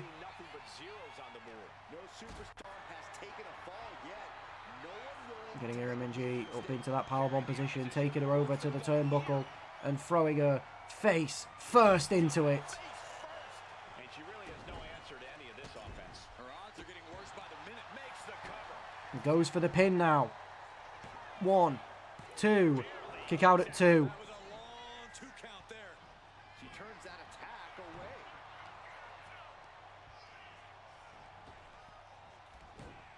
Oh, he had that scouted. He might be able to start mounting Leon something Grimes here. see it coming in a big springboard DDT there. You love to see it. Incredible athleticism from the European champion. And another DDT to the mat. He does love a DDT. But Aramin G looking to get some momentum here in the clothesline into the elbow. Leon Grimes throwing her into the corner. She dips underneath the top rope and returns with a kick to the face. Jumping over the ropes now. And getting Leon Grimes up. Into a... I feel, is that a military press powerbomb? Is that what it is? Military press powerbomb. And she's looking for the Soul Snatcher, but Leon Grimes moves out the way. Returns with a suplex. Goes in for the pin. 1, 2, and a kick out at 2. Leon Grimes trying to go back to his old ways of getting pinfalls with regular moves. Which I don't want to see that era happen again. Taking Aramin G to the corner. And power slam to the outside as Leon Grimes climbs to the top rope. Looking for the nothing but net, but it's caught into a powerbomb by Aramin G. An incredible reversal from the young superstar. Goes for the moonsault, but it is dodged out by Leon Grimes. Leon Grimes rolling out the way. Looked like he was going to go for another twist of fate there, but it's caught by Min G again. Aramin G consistently reversing most of Leon Grimes' big offense here. We have said this before, though, that Aramin G, she's a master of her craft. She loves to educate herself on her opponents before the matches. I mean, that's so clear based on the way that she wrestles and how she's consistently able to reverse a lot of the offense of some of MCW's biggest stars so far in the World Cup. Certainly does her research against Leon Grimes up once more for another military press powerbomb into the pin. Can she take the lead? 1, 2, and a kick out at 2.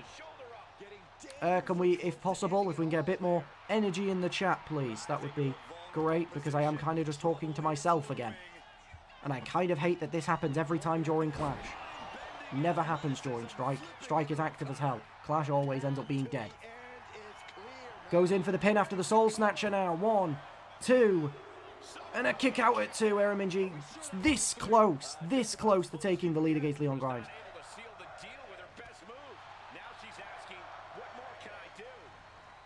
Aramin G throwing Leon Grimes over to the ropes, leapfrogging him. Dropping down below into a big drop kick to send the MC down. A nice rolling senton there. Now sets up for a springboard splash, but Leon Grimes moving out the way, returning with a basement drop kick to the face of Aramin G. Dropping the knee onto the spine.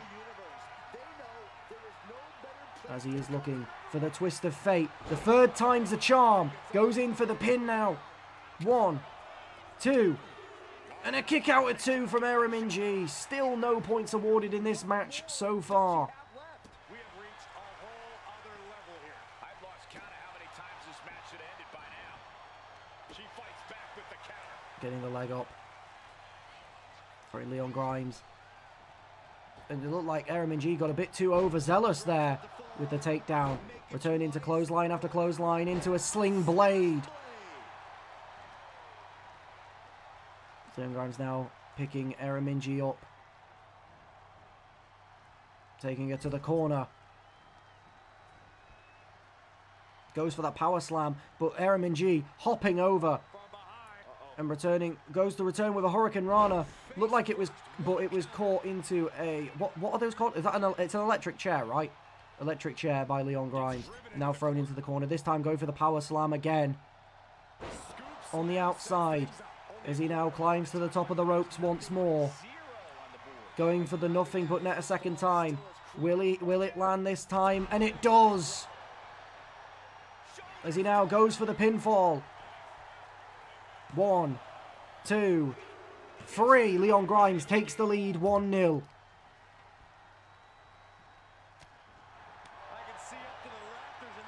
This is the chop on error though there. A takedown. As he now goes to the top rope. For the frog splash and it lands. Looking to make it 2.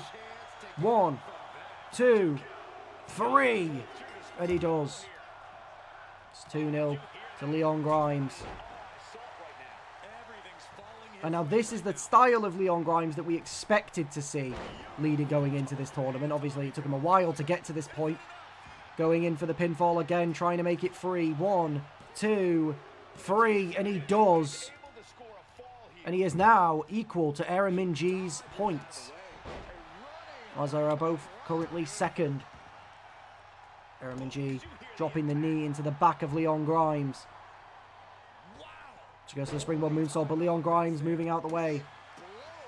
She doesn't have a great success rate of hitting that move, it's safe to say. And a rock bottom from Leon Grimes. Goes in for the pin. 1, 2, 3. As it is now 4-0. And he now leapfrogs himself into second place in the group here. I mean, this is the type of performance Leon Grimes needed. As he goes up top into a frog splash again. 1, 2, 3. And he picks it up. It's 5-0 to Leon Grimes here. See, this is the kind of dominance we expect from Leon Grimes, especially considering what his rating in game is, but lovely mat takedown is some of the old school Grimes work. Exactly. Going for the military press powerbomb once more. And she doesn't.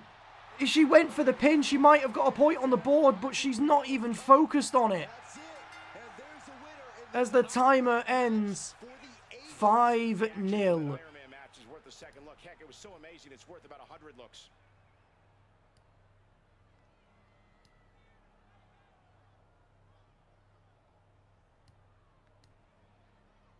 $5-0 to Leon Grimes there.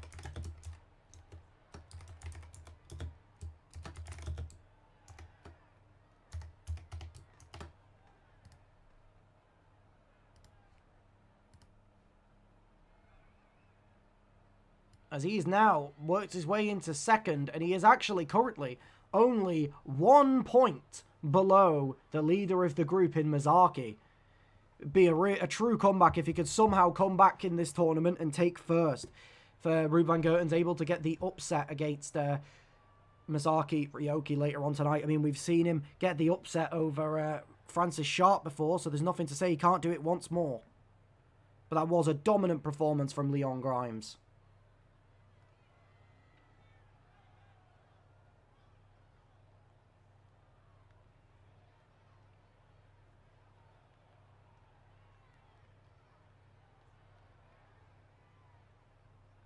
Oh.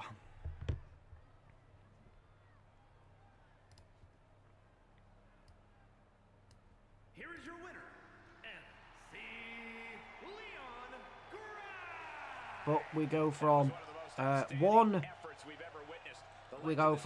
rookie who has had an incredible tournament in Aaron Minji to another. I mean, and this is the thing, Aaron Minji should not be upset with that performance.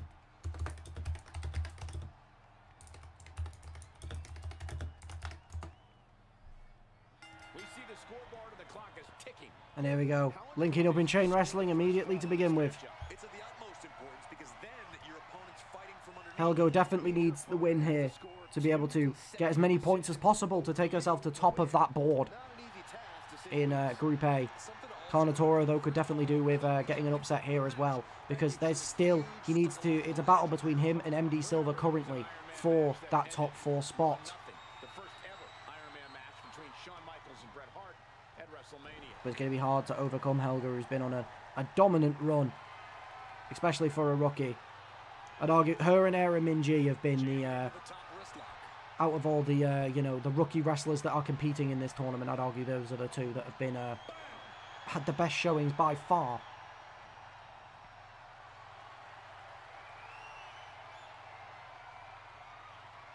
With authority. Sliding out of danger there. Oh, what a drop kick. My goodness.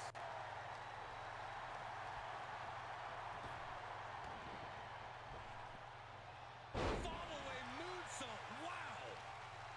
Looking to apply an agonizing armbar stretch. Elena Claire tweeting out that she wants Dino to win. We all know she's not made it a secret on how much she's a big fan of Carnotoro. Just refusing to give up. Continues fighting.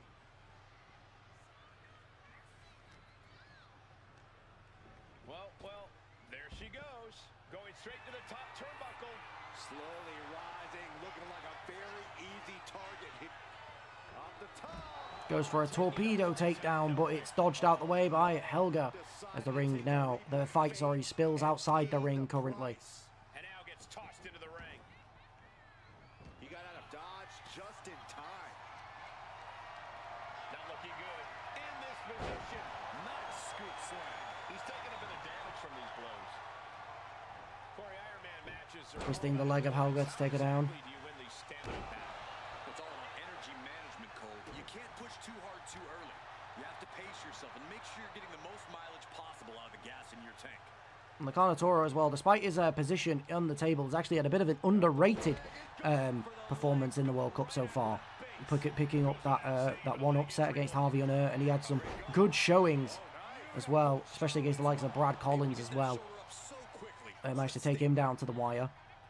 And he nearly took Ronan Wolf down to the wire as well. Two big stars in MCW.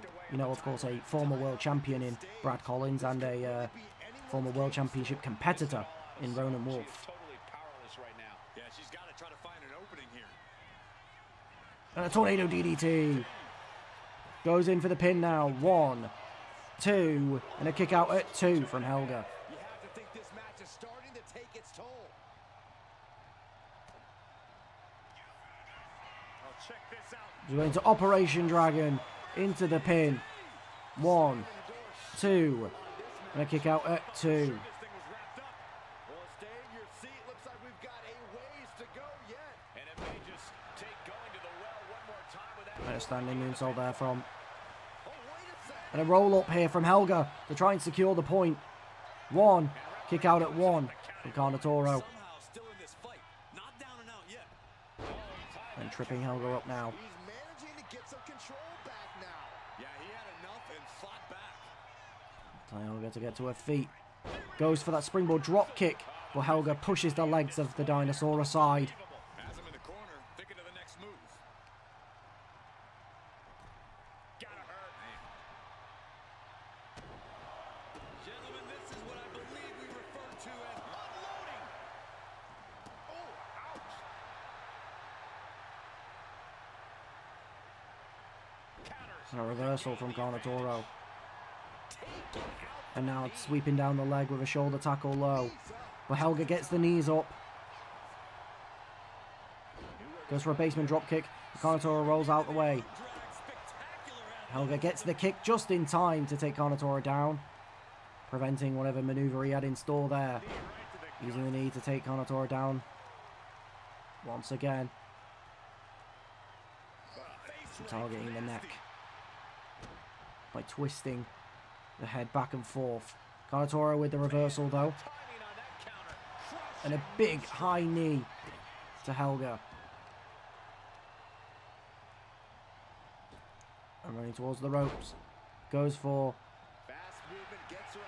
a move, but it's rolled out the way by Helga, who runs into a running clothesline on Kanetora. And a jumping clothesline to take Kanetora down. And she now locks in the submission. Goes in for the pin. Or not in for the pin, in the submission. Can anyone confirm if the bell rung there, please? I have no idea what happened. I can't hear the game sound. One day I'll be able to actually afford like a headphone, like a headset properly. I just don't have one.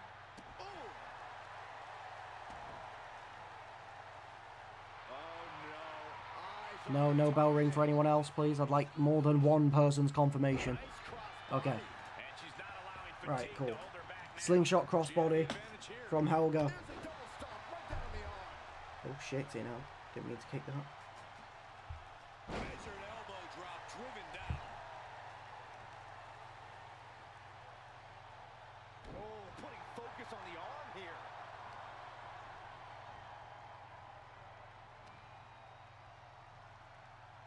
There's the arm wringer, followed by the leg drop. She's firing off attacks at a high clip. She's swinging away with such malice. Taking Helga to the corner. Dangerous position. She turns it around with the reversal. Down to the And locking in the armbar. man, that's cinching it. Tap out. As he taps. Giving Helga the first point here. As she now takes top of Group A. Like this.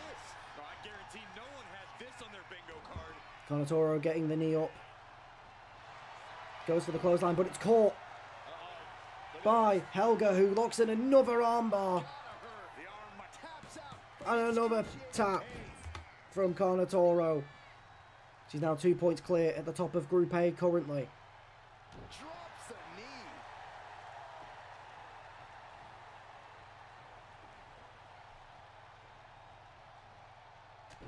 Dropping the elbow to the back of Kanetora. His night might be nearing the end if he And can't again. mount a comeback. The clock. That should do it right there. And goes in for the pin again. Trying to make it 3-0. 1, 2, 3. And she does. She's now 10 points. 3 points clear at the top. Trying to make the dinosaur extinct again, it seems. Clash has so far just been 2 dominant matches. But a big slam there from Kanetora. He gets himself ready for Operation Dragon. As Helga gets to her feet. But it reverses into a power slam from Helga. Taunting the dinosaur here. Elena Claire must be upset backstage, that's for sure. And dropping below. Goes for the running knee. But it's caught by Kanetora. Who takes Helga to the ropes. Absolutely deafening in the building right now. And targeting the arm over the ropes.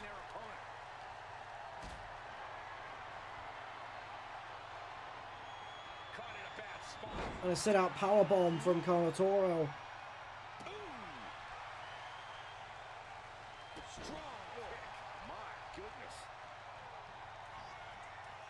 And a tornado DDT into the pin, trying to get a point for himself here. 1, 2, 3, and he does get a point. It's 3-1 to Helga here. Helga gets the elbow up though. And another armbar to Kanetora. And once again tapping, it's 4-1. And trying to go in for another pin here to make it 5-1. 1, 2, 3. Helga has taken herself 5 points clear at the top of Group A.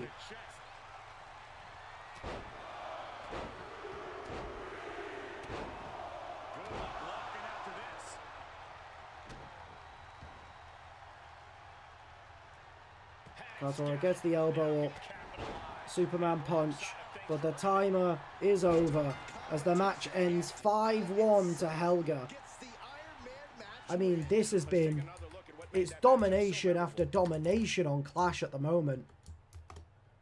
5-0 into 5-1.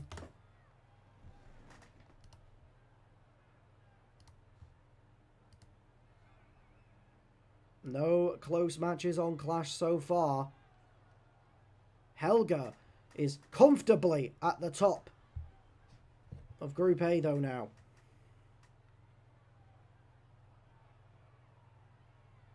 Chat has once again died. Love to see it. And by love to see it, I mean I hate to see it.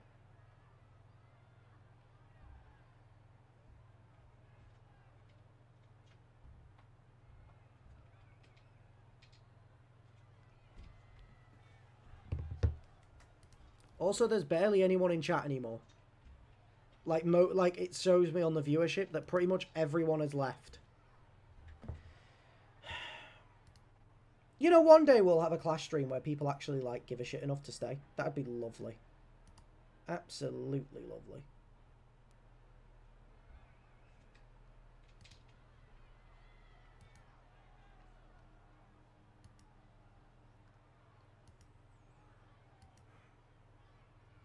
Here is your winner. Hi! And a stunning ending to this Iron Man match. No, I know. I'm more. There's a consistency of people that don't stay. You know. She earned this win, no question.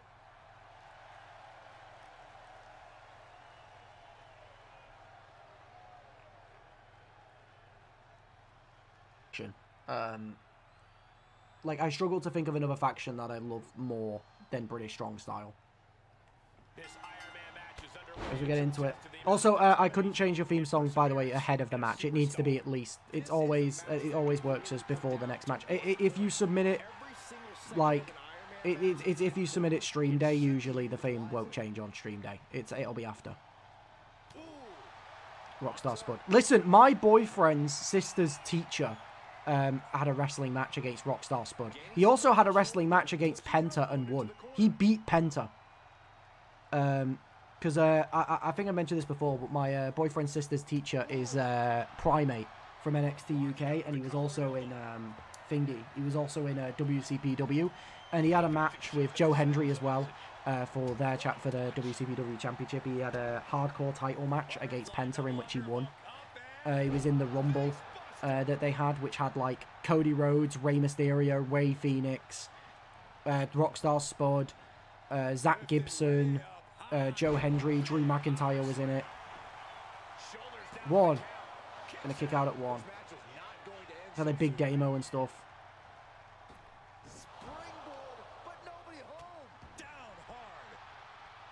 Also, I feel like we all have that random ass like WWE mid-carder that we just all love for so that you just love for some reason. Like mine, I will forever love Evan Bourne. That man. Oh.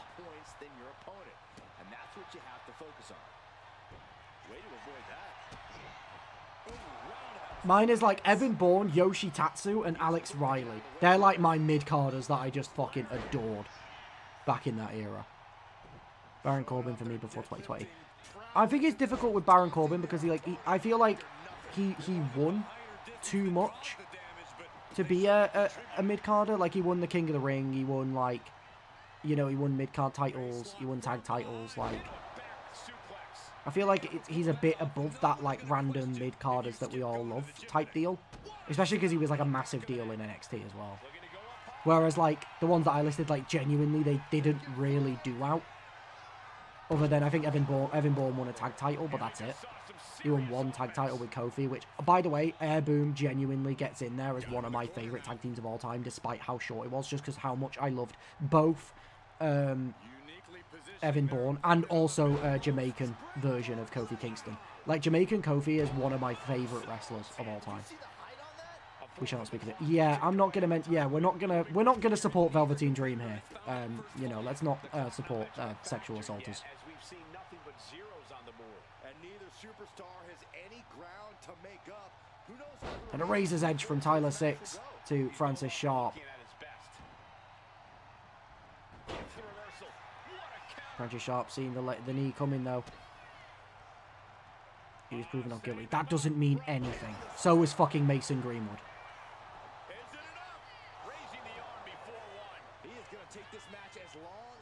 There was enough evidence out there to make it obvious.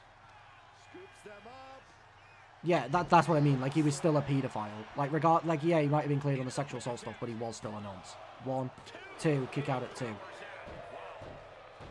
But yeah, you can't base the logic of proven not guilty, like... Yeah, exactly. Like, even, like... Oh, and a spear from Francis, going in for the pin. 1, 2, and a kick out at 2. Yeah, the problem with Velveteen Dream is the way that he acted. Is just like, even if he wasn't convicted of that one accusation, it's like, I'm sorry, you will never believe me, you didn't do something of the sort, based on how you act.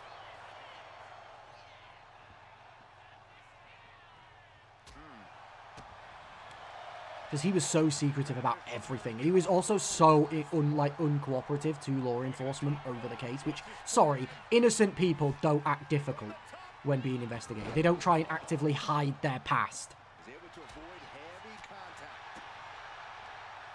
The actions of a guilty man.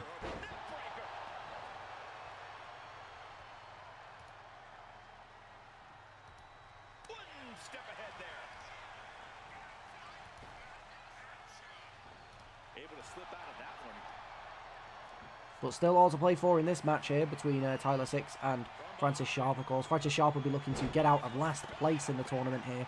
Tyler 6 goes for the pin. Referee, though, is definitely slow to that pin.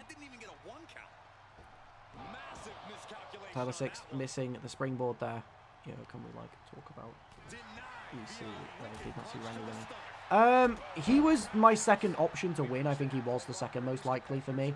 But it did surprise me because I was still so shocked on... Or I was still so, like, convinced of Cody. And Tyler 6 is back giving out there. But I, honestly, outside of that, though, I'll be so real. I hated Elimination Chamber. Like, I hated all of it.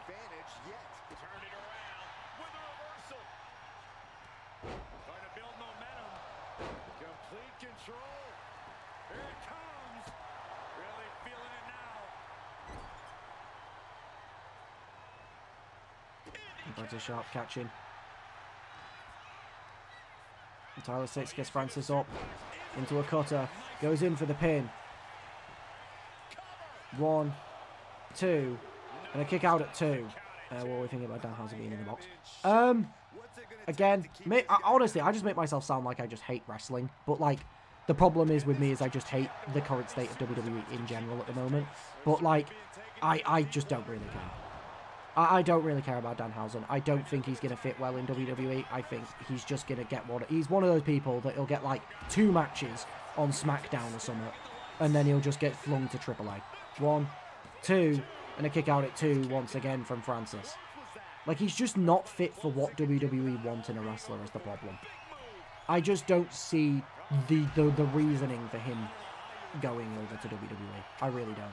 1, 2, 3. Tyler 6 taking the lead. That's that hometown advantage coming in clutch here.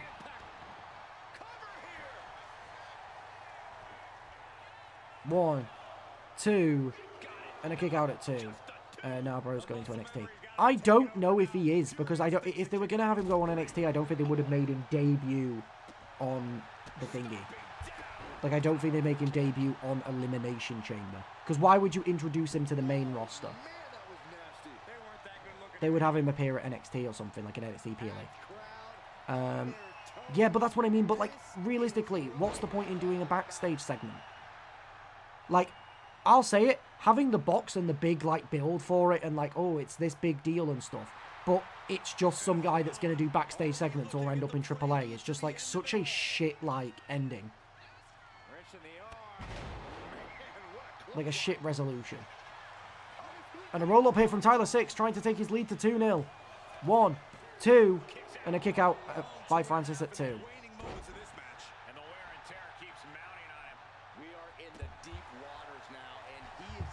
They're building up like he's going to be a mid-carder.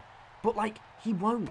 He's not going to win a mid-card title because he's not going to beat Dom and he's not going to beat Carmelo. So it's like, what's the fucking point? He's not going to win a title.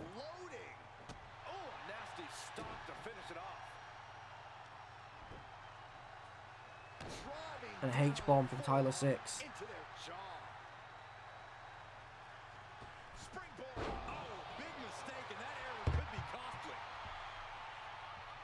It just stinks of him having like a random ass like Uncle Howdy feud. You know, like that type of shit. Like, he'll have a Miz feud. Like, respectfully, who really cares? They'll probably throw an Aleister Black feud. That'll probably be his highlight. Goes to the pin. 1, 2, 3. Francis Sharp evening the scores now.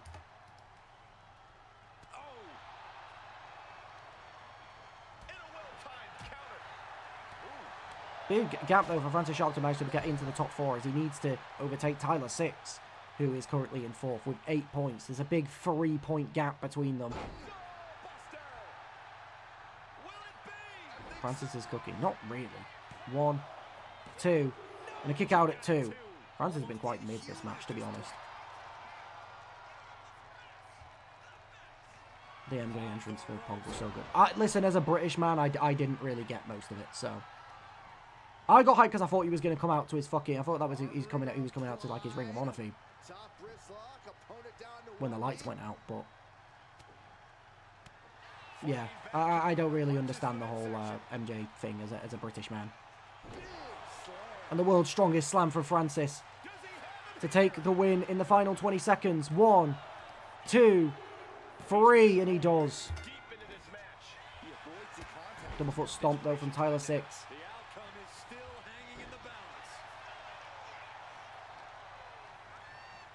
Throwing him towards the ropes and a spear, but there's not enough time to get the pin off. But Francis does take home the win. 2-1.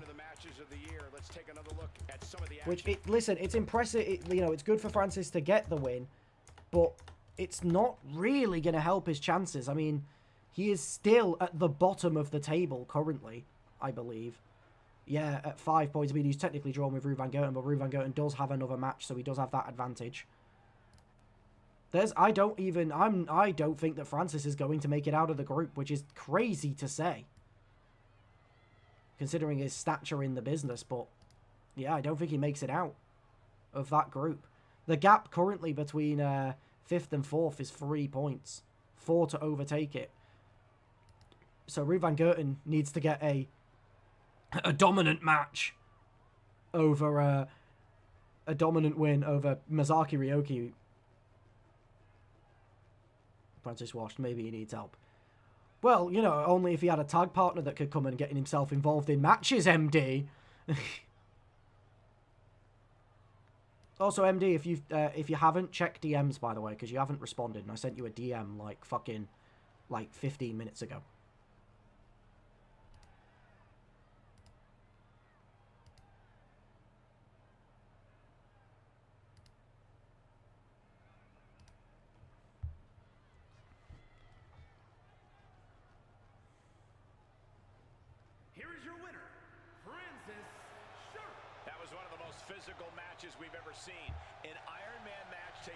I mean, Francis Sharp picks up the win, but he's still at the bottom of the table.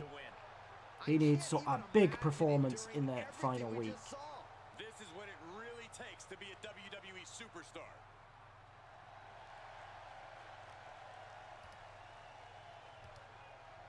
Oh shit, I didn't mean to do that. Okay. Alright.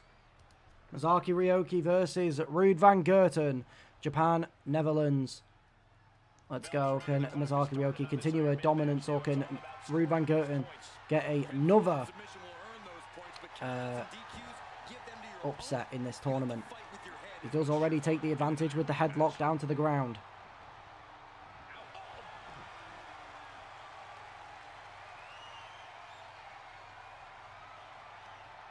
Goes for a headlock.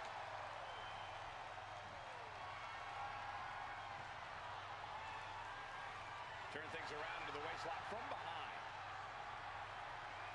As Mizaki takes advantage of the chain wrestling now.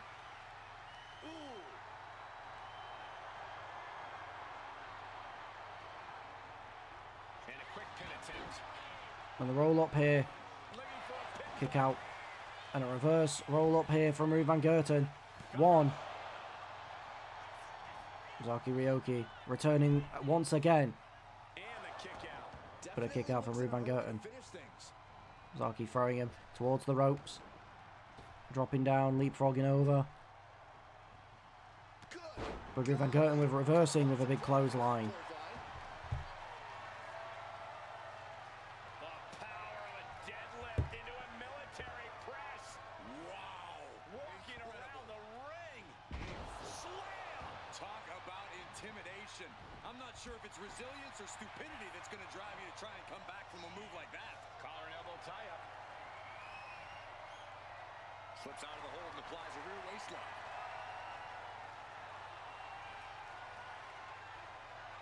Able to escape and down into a headlock.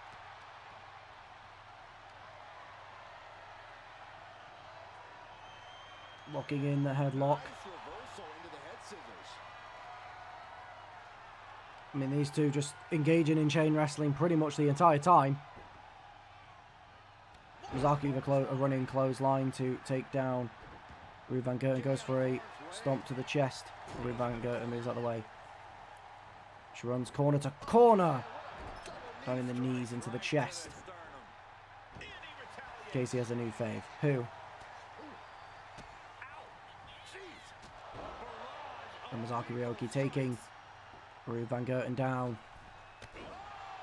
Lovely slingshot sent on there. And a stomp to the chest of RVG. Mizaki. Yeah, let's go.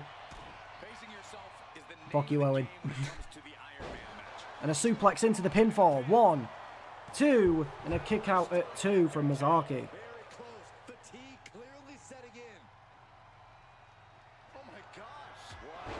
And a big European uppercut to Mizaki Ryoki.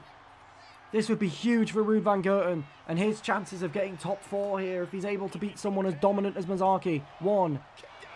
And of course as well with that last match as well, Tyler 6 officially taking his first loss in the tournament, meaning Mizaki is the only person left in this World Cup tournament that is undefeated so far. Can she keep that momentum up here? Because so far Ruud van Gerten seems to have got most of the control. And a big back body drop from Mizaki. But a punch to the stomach from RVG to get back to his feet. And another suplex. Mizaki dodging, returning with a punch to the stomach of RVG. Strikes to the back. Into the Devil's Kiss from Mizaki to RVG.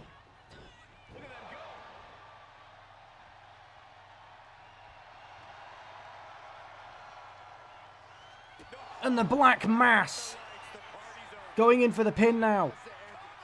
1, 2, and a kick out at 2. Not about to go quietly into the night. That took some serious endurance, I'll give you that. You got to give a lot of credit here, withstanding what has taken out many other competitors. Oh man, we all know what's coming here. Mizaki with the running knee to the face of RVG there. RVG returning with a headbutt though, and now going for the pin. 1. Kick out at 1. Still has a great amount of fight in them. Not going to let it end like this. And a standing moonsault. Oh man, he is more than fired up right now. Round and round we go, guys. I think I'm going to be sick. And spinning around with Mizaki into a power slam. As he, I guess, changed his mind on going to the apron there. And that indecisiveness gave Mizaki, goes for the Black Mass, but it's ducked out the way by Ruud van Gerten. Leg takedown from Mizaki. This has been a closely contested match so far, Ruben Gerten catching the punch. And chops to the chest of Masaaki now. And a big suplex to Masaaki. Still no points awarded in this match just yet. Goes for the super kick, but Masaaki dodging. And a high running knee from Masaaki. And the Kamigoye from Masaaki into the falling pin. 1, 2, 3. Masaaki takes the lead. 1-0.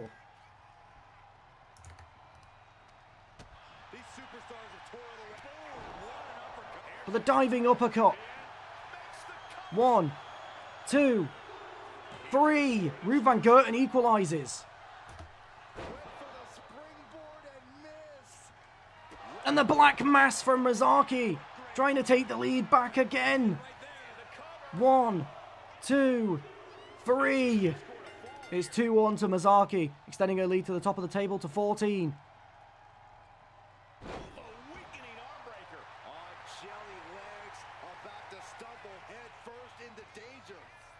Masaaki throwing RVG to the ropes. And a knee takedown. RVG getting the leg up though.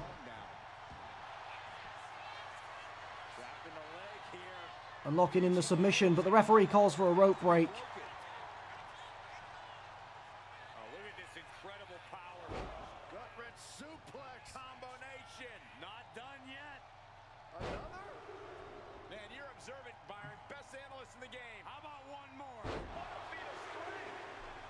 Masaaki down to the mat there once again. Masaaki though tripping the legs of RVG once again, paying respect, clearly, you know, taken aback by the impressive performance of the newcomer in MCW. And now running corner to corner. And a huge forearm.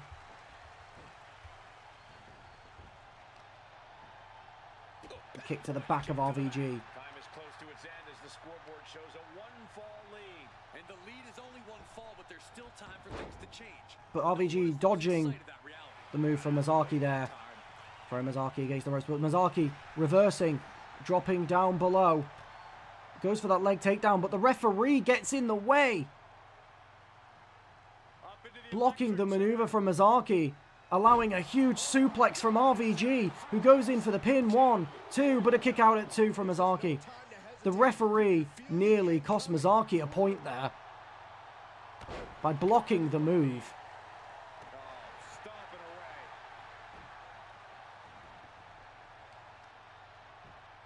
Raining down the punches on Masaaki now. Locking in the submission. And the rope break again. Masaaki just always seeming to be able to reach towards those ropes every time that Ruben Gerten lifts in. But that's not going to stop him going for another submission as he goes for the ankle lock. But rope break again. Masaaki always able to reach the ropes, stopping RVG from getting any sort of submission maneuver in here. Just isn't seeming to learn to get her away from the ropes. Dropping Masaaki on her stomach. But the pop-up uppercut to try and equalise this matchup here. 1, 2, 3, and he does. It's 2-2.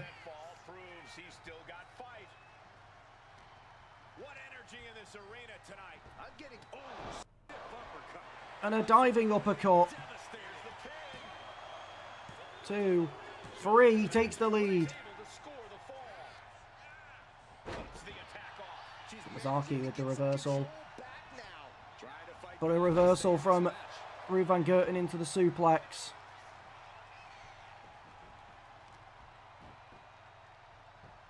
Oh, well, that's the end of this match, because this move takes fucking forever.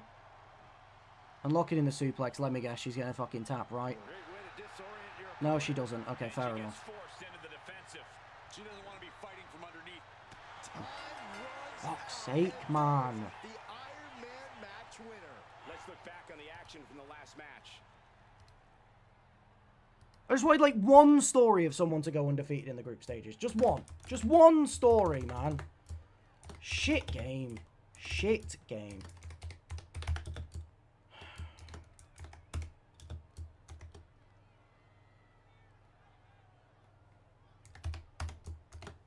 Fucking shit game, that.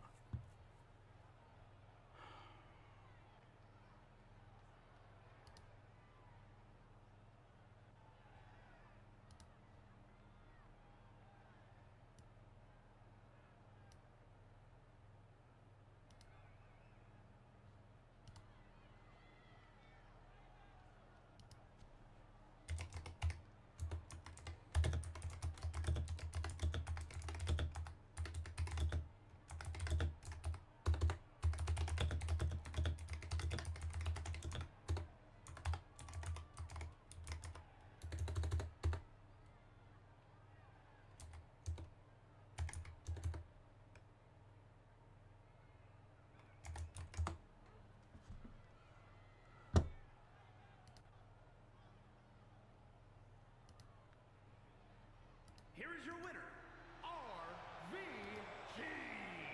That was one of the most physical matches we've ever seen. An Iron Man match takes a huge toll, but you're seeing the result of pushing through that to win. They really put in some back-breaking work for this victory. Wins in WWE rarely come easy, Saxton, but this one was tougher than most.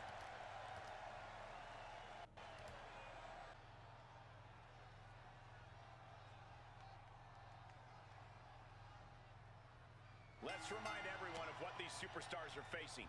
Iron Man match means the victor has to earn the most falls within the time limit. That can take place via pinfall, submission, or disqualification in a countout.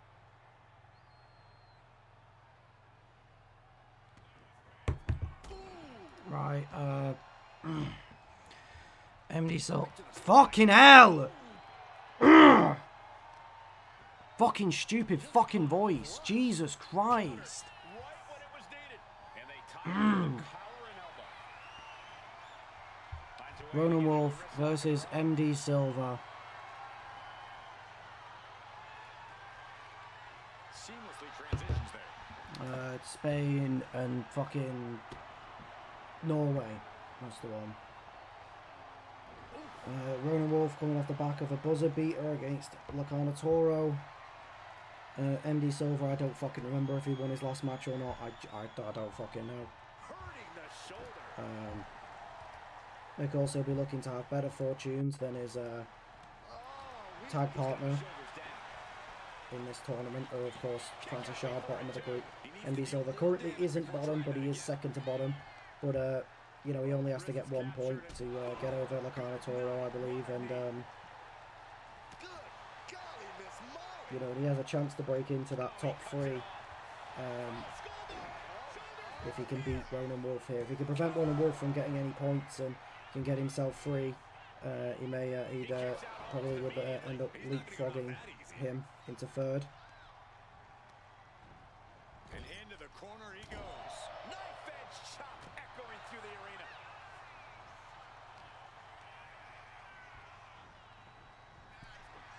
Ooh. Oh, man.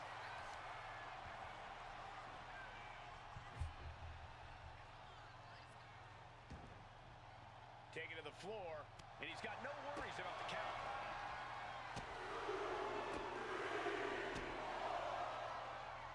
Made famous by the Miz.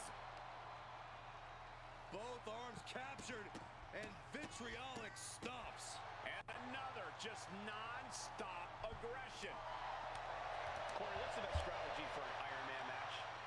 Pacing, pacing, pacing. Getting early falls can obviously be important, but the last thing you want to do is overexert yourself too early and then end up too exhausted to close this out. Fight's been taken to the outside. Launched into A big suplex from MD Silva. Now he's just facing an unyielding assault. He could really use some well-timed offense here. Dominating shoulder tackle. We're in the early stages here. No surprise that we're still knotted at zeros. These competitors searching, hunting for the next fall to give them the upper hand.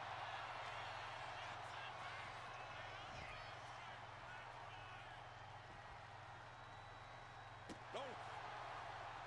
All right, time for us to clear the way. Already ahead of you. MD Silva clearing the table. And a spear from Ronan. Oh, quick way to respond with a reversal.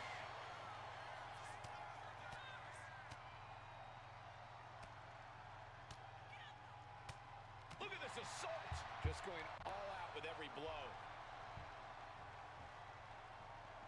And he avoids what was coming. Ronan Wolf moves out of the way. I mean, this fight being on the outside, as entertaining as it is, I mean, they need the points, so this fight should be going back into the ring now, as Ronan Wolf has kind of realised. And a clothesline from hell. Using the momentum of the chop from MD Silva to go straight into the discus clothesline. It's quite a cool little animation, to be fair. Ronan Wolf goes for another, but ducked out the way by MD Silva this time.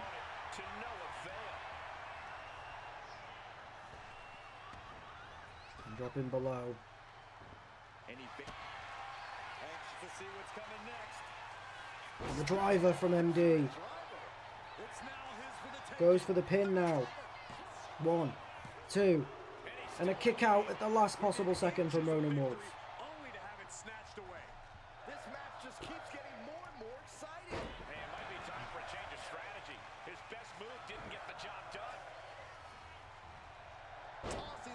Tossing MD Silva to the corner of the ring as he looks for a power bomb onto MD Silva, and raining down the punches to the skull. Striking at will. We've reached the halfway marker, and these competitors are tied at 0. And things are neck and neck, all tied up. We're past the halfway point. We're all tied up as the clock is becoming a bigger factor in this match. Still all zeros. Someone really needs to step on the accelerator if they plan on putting the pressure on.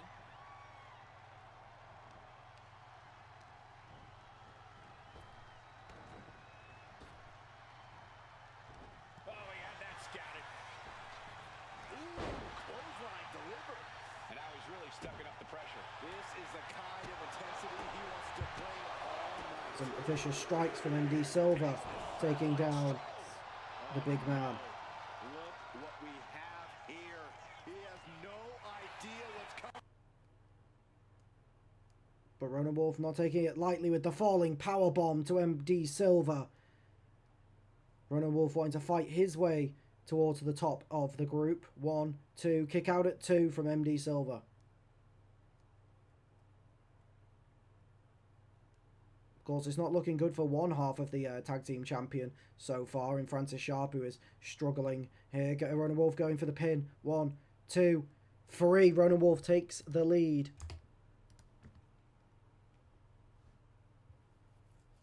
It looks like he's going to go for the falling powerbomb again, but MD Silva fighting his way out. To be fair, Ronan always autocorrects the Roman. When I type it in, it does the same thing. Torpedo Moscow! And it's a free count for MD Silva. That Torpedo Moscow is slowly becoming one of the most vicious moves, the most dangerous moves in this company. And Ronan Wolf, of course, was the first ever person to kick out of it, but not this time. Can MD Silva do what Francis Sharp has not and end the week in the top 4?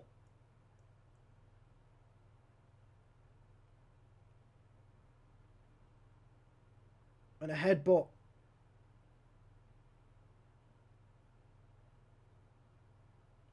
John, you said the word wronger. That's not even a word. I don't think you could talk about someone's English here, to be honest with you, John. You said wronger. And another Torpedo Moscow out of absolutely fucking nowhere. Goes for the pin. 1, 2, and a kick out at 2 this time. Ronan Wolf continues to be kicking out. He might not have kicked out the first, but he kicked out the second. Does that make much logical sense? Not really, but he does anyway. And a suplex into the pin. 1, 2, 3. MD Silva is now taken... No, he hasn't taken the lead. Wait. Yeah, he has. Sorry, 2-1. MD Silva has taken the lead.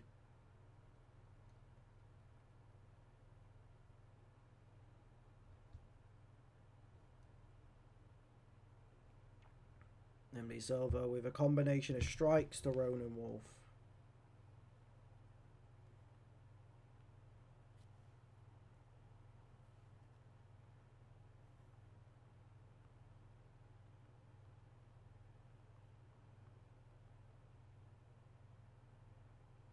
And the pile driver from MD Silver going for the pin. 1, 2, 3. And MD Silver's worked himself up to joint. Second. Is that another Torpedo Moscow? 1, 2, 3. It is 4-1 to MD Silver. MD Silver has now equaled Ronan Wolf. And drops a H-bomb. MD Silver putting in a phenomenal performance here.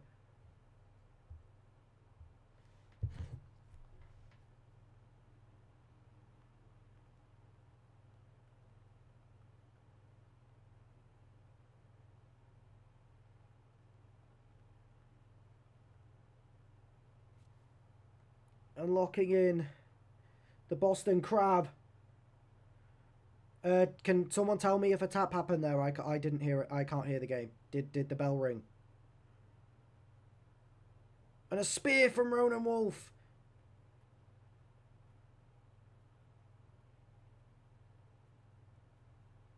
You just let go, I think. Okay. And then a falling power bomb into the pin. 1, 2, 3. It's him letting go. Okay, cool. And the game ends. What do you mean you can't hear the game? Oh, for fuck's sake, the game sounds just stopped working. Oh, I'm gonna kill myself, man. I hate this fucking shit sometimes, you know.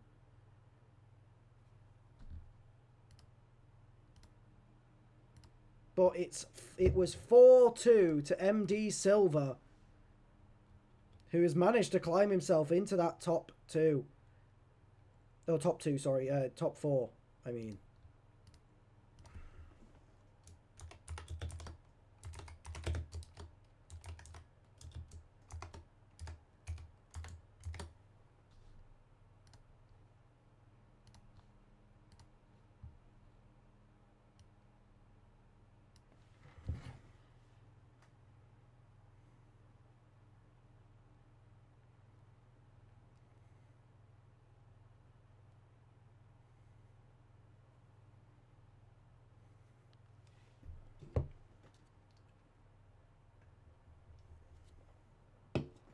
Oh.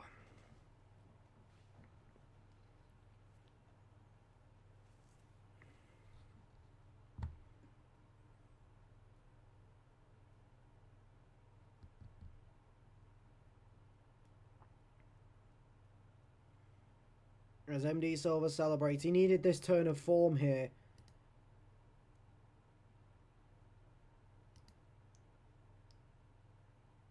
As he currently puts himself with a 3-point clearance from...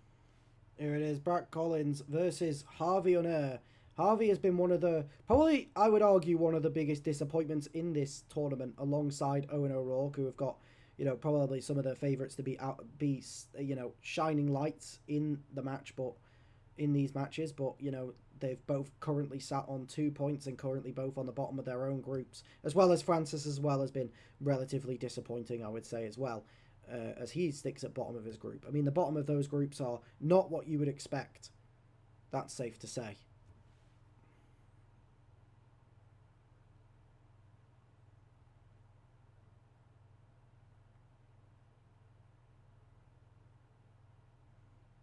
He beat Ronan, that's all Harvey cares about. That is true.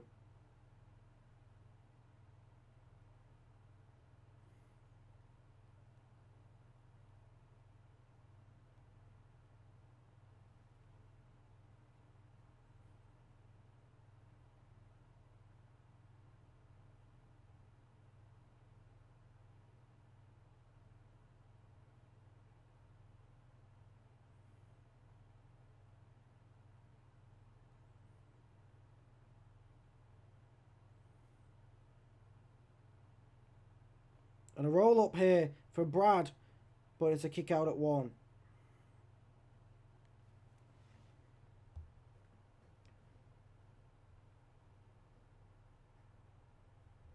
Casey hates him. Hates who? Brad or Harvey?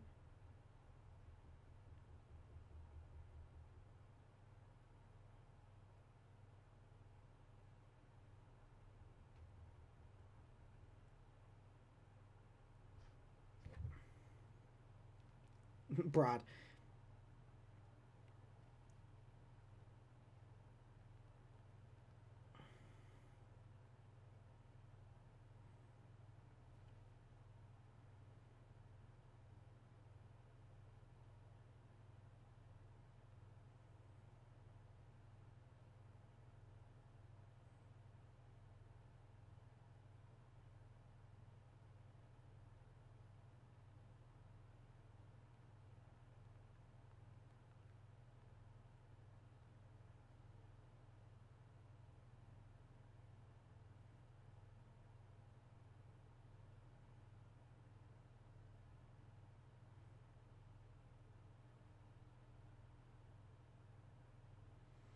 Harvey pushing Brad off.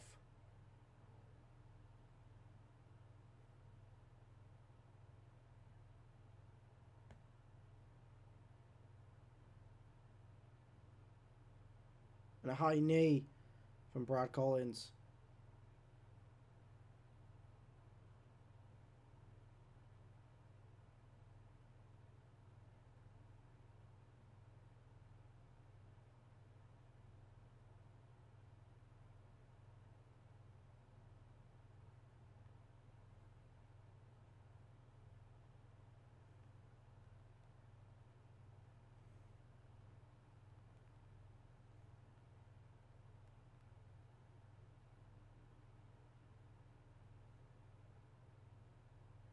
Yeah, Brad is dominating at the moment. It's to be expected, though. Harvey's had a very, very difficult tournament so far.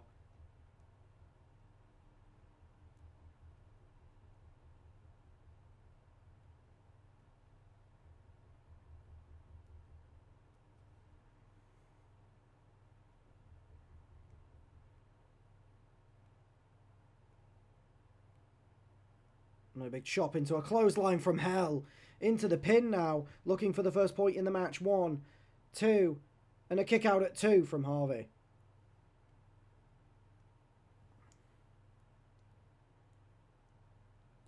And goes for a moonsault, but Harvey moving out the way here.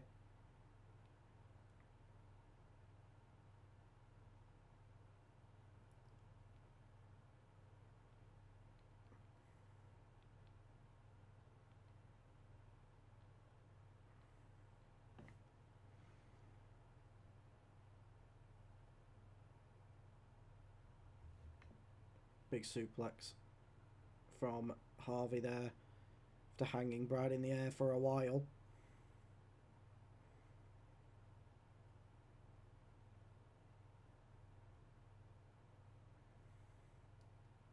Throwing Brad towards the ropes into a spear. Going in for the pin now. 1, 2. And a kick out at 2.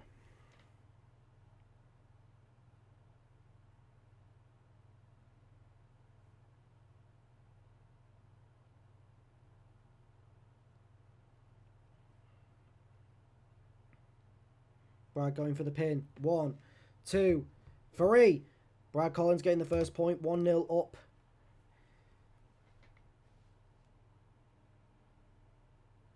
A clothesline from hell into the second pinfall here. Going for the second point. 1, 2, 3. And he does get it off. It's 2-0 to Brad Collins, who has now just put himself in joint second with Ronan Wolf.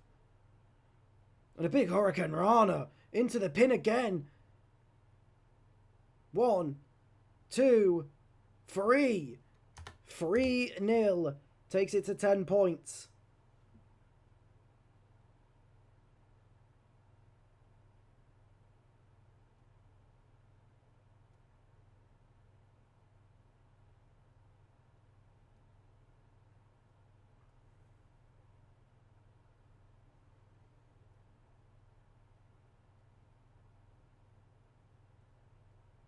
Ten points has him second place in Group A. 2 points behind the group leader currently of Helga. And a big suplex from Harvey on her there. Who goes for the pinfall. 1. And a kick out at 1.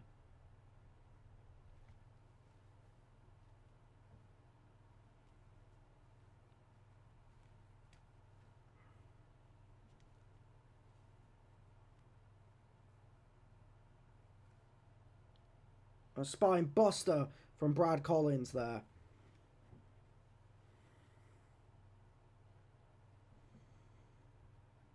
Big backward suplex.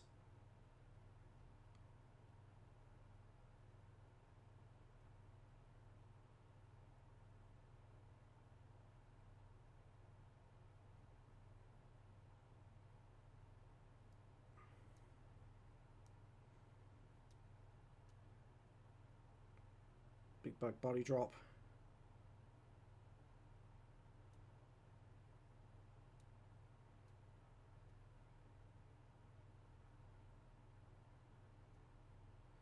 And a big power bomb from Brad Collins. Dodges the punch from Harvey. Harvey throwing towards the ropes, though. Gets a big elbow up.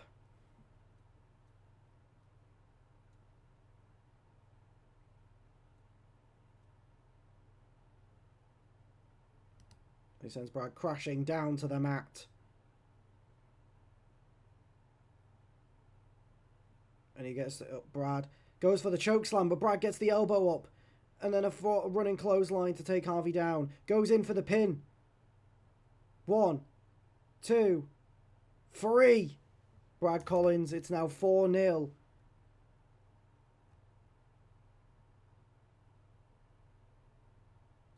Face plant from Brad Collins.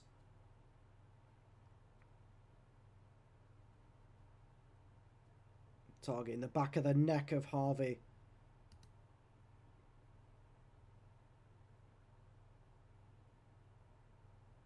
As Brad moving Harvey away from the ropes. But Harvey getting the leg up. Brad running out the way though. And a spear from Harvey. He's looking to get his first point in this match. 1, 2, 3. Harvey does get a point in this match. It is 4-1.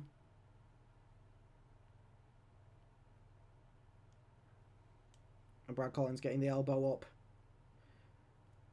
And the chop into the clothesline from hell. Goes for the pinfall here. 1, 2, 3. He goes joint top with Helga now. 12 points. If he can get one more point here, he will take himself top of the table of Group A. And a big power slam.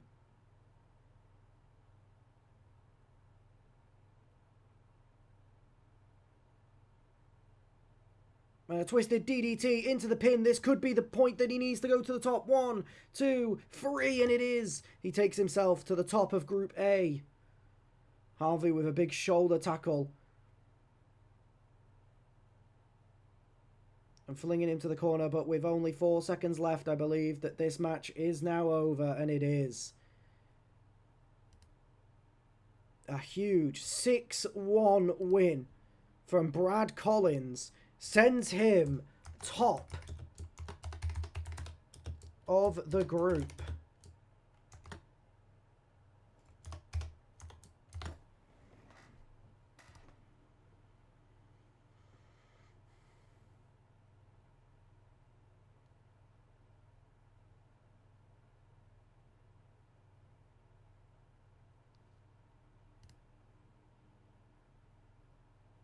Alright, and with that match, I can give you guys the order of the groups currently at the end. So, Group A in order is as follows. Brad Collins for the US at first with 13. Helga for Germany with 12 in second. In third, Ronan Wolf for Norway with 9. In fourth, MD Silva for Spain with 8. In fifth, Locanatore for Argentina with 5. And sixth, Harvey Unner for Iceland on 3. And then in Group B, you have Wayne Evans, who has been top since the very beginning of the tournament for Scotland on 13 points. In second place, Gavin Storm on 10 for Italy. In third, Elena Clare with a late comeback for Greece with 7 points. Noah Morrison in fourth with 6 points for New Zealand. John Black in fifth for Bolivia with 5, and Owen O'Rourke at the bottom of the group for Ireland with 2 points. In Group C, it is Masaki Ryoki at the top for Japan with 14. In second place, again, another great comeback, Leon Grimes on 10 points for Jamaica. In third place, you have Era Minji on 9 points, and in fourth, you actually have, well, a joint fourth here in Tyler 6 and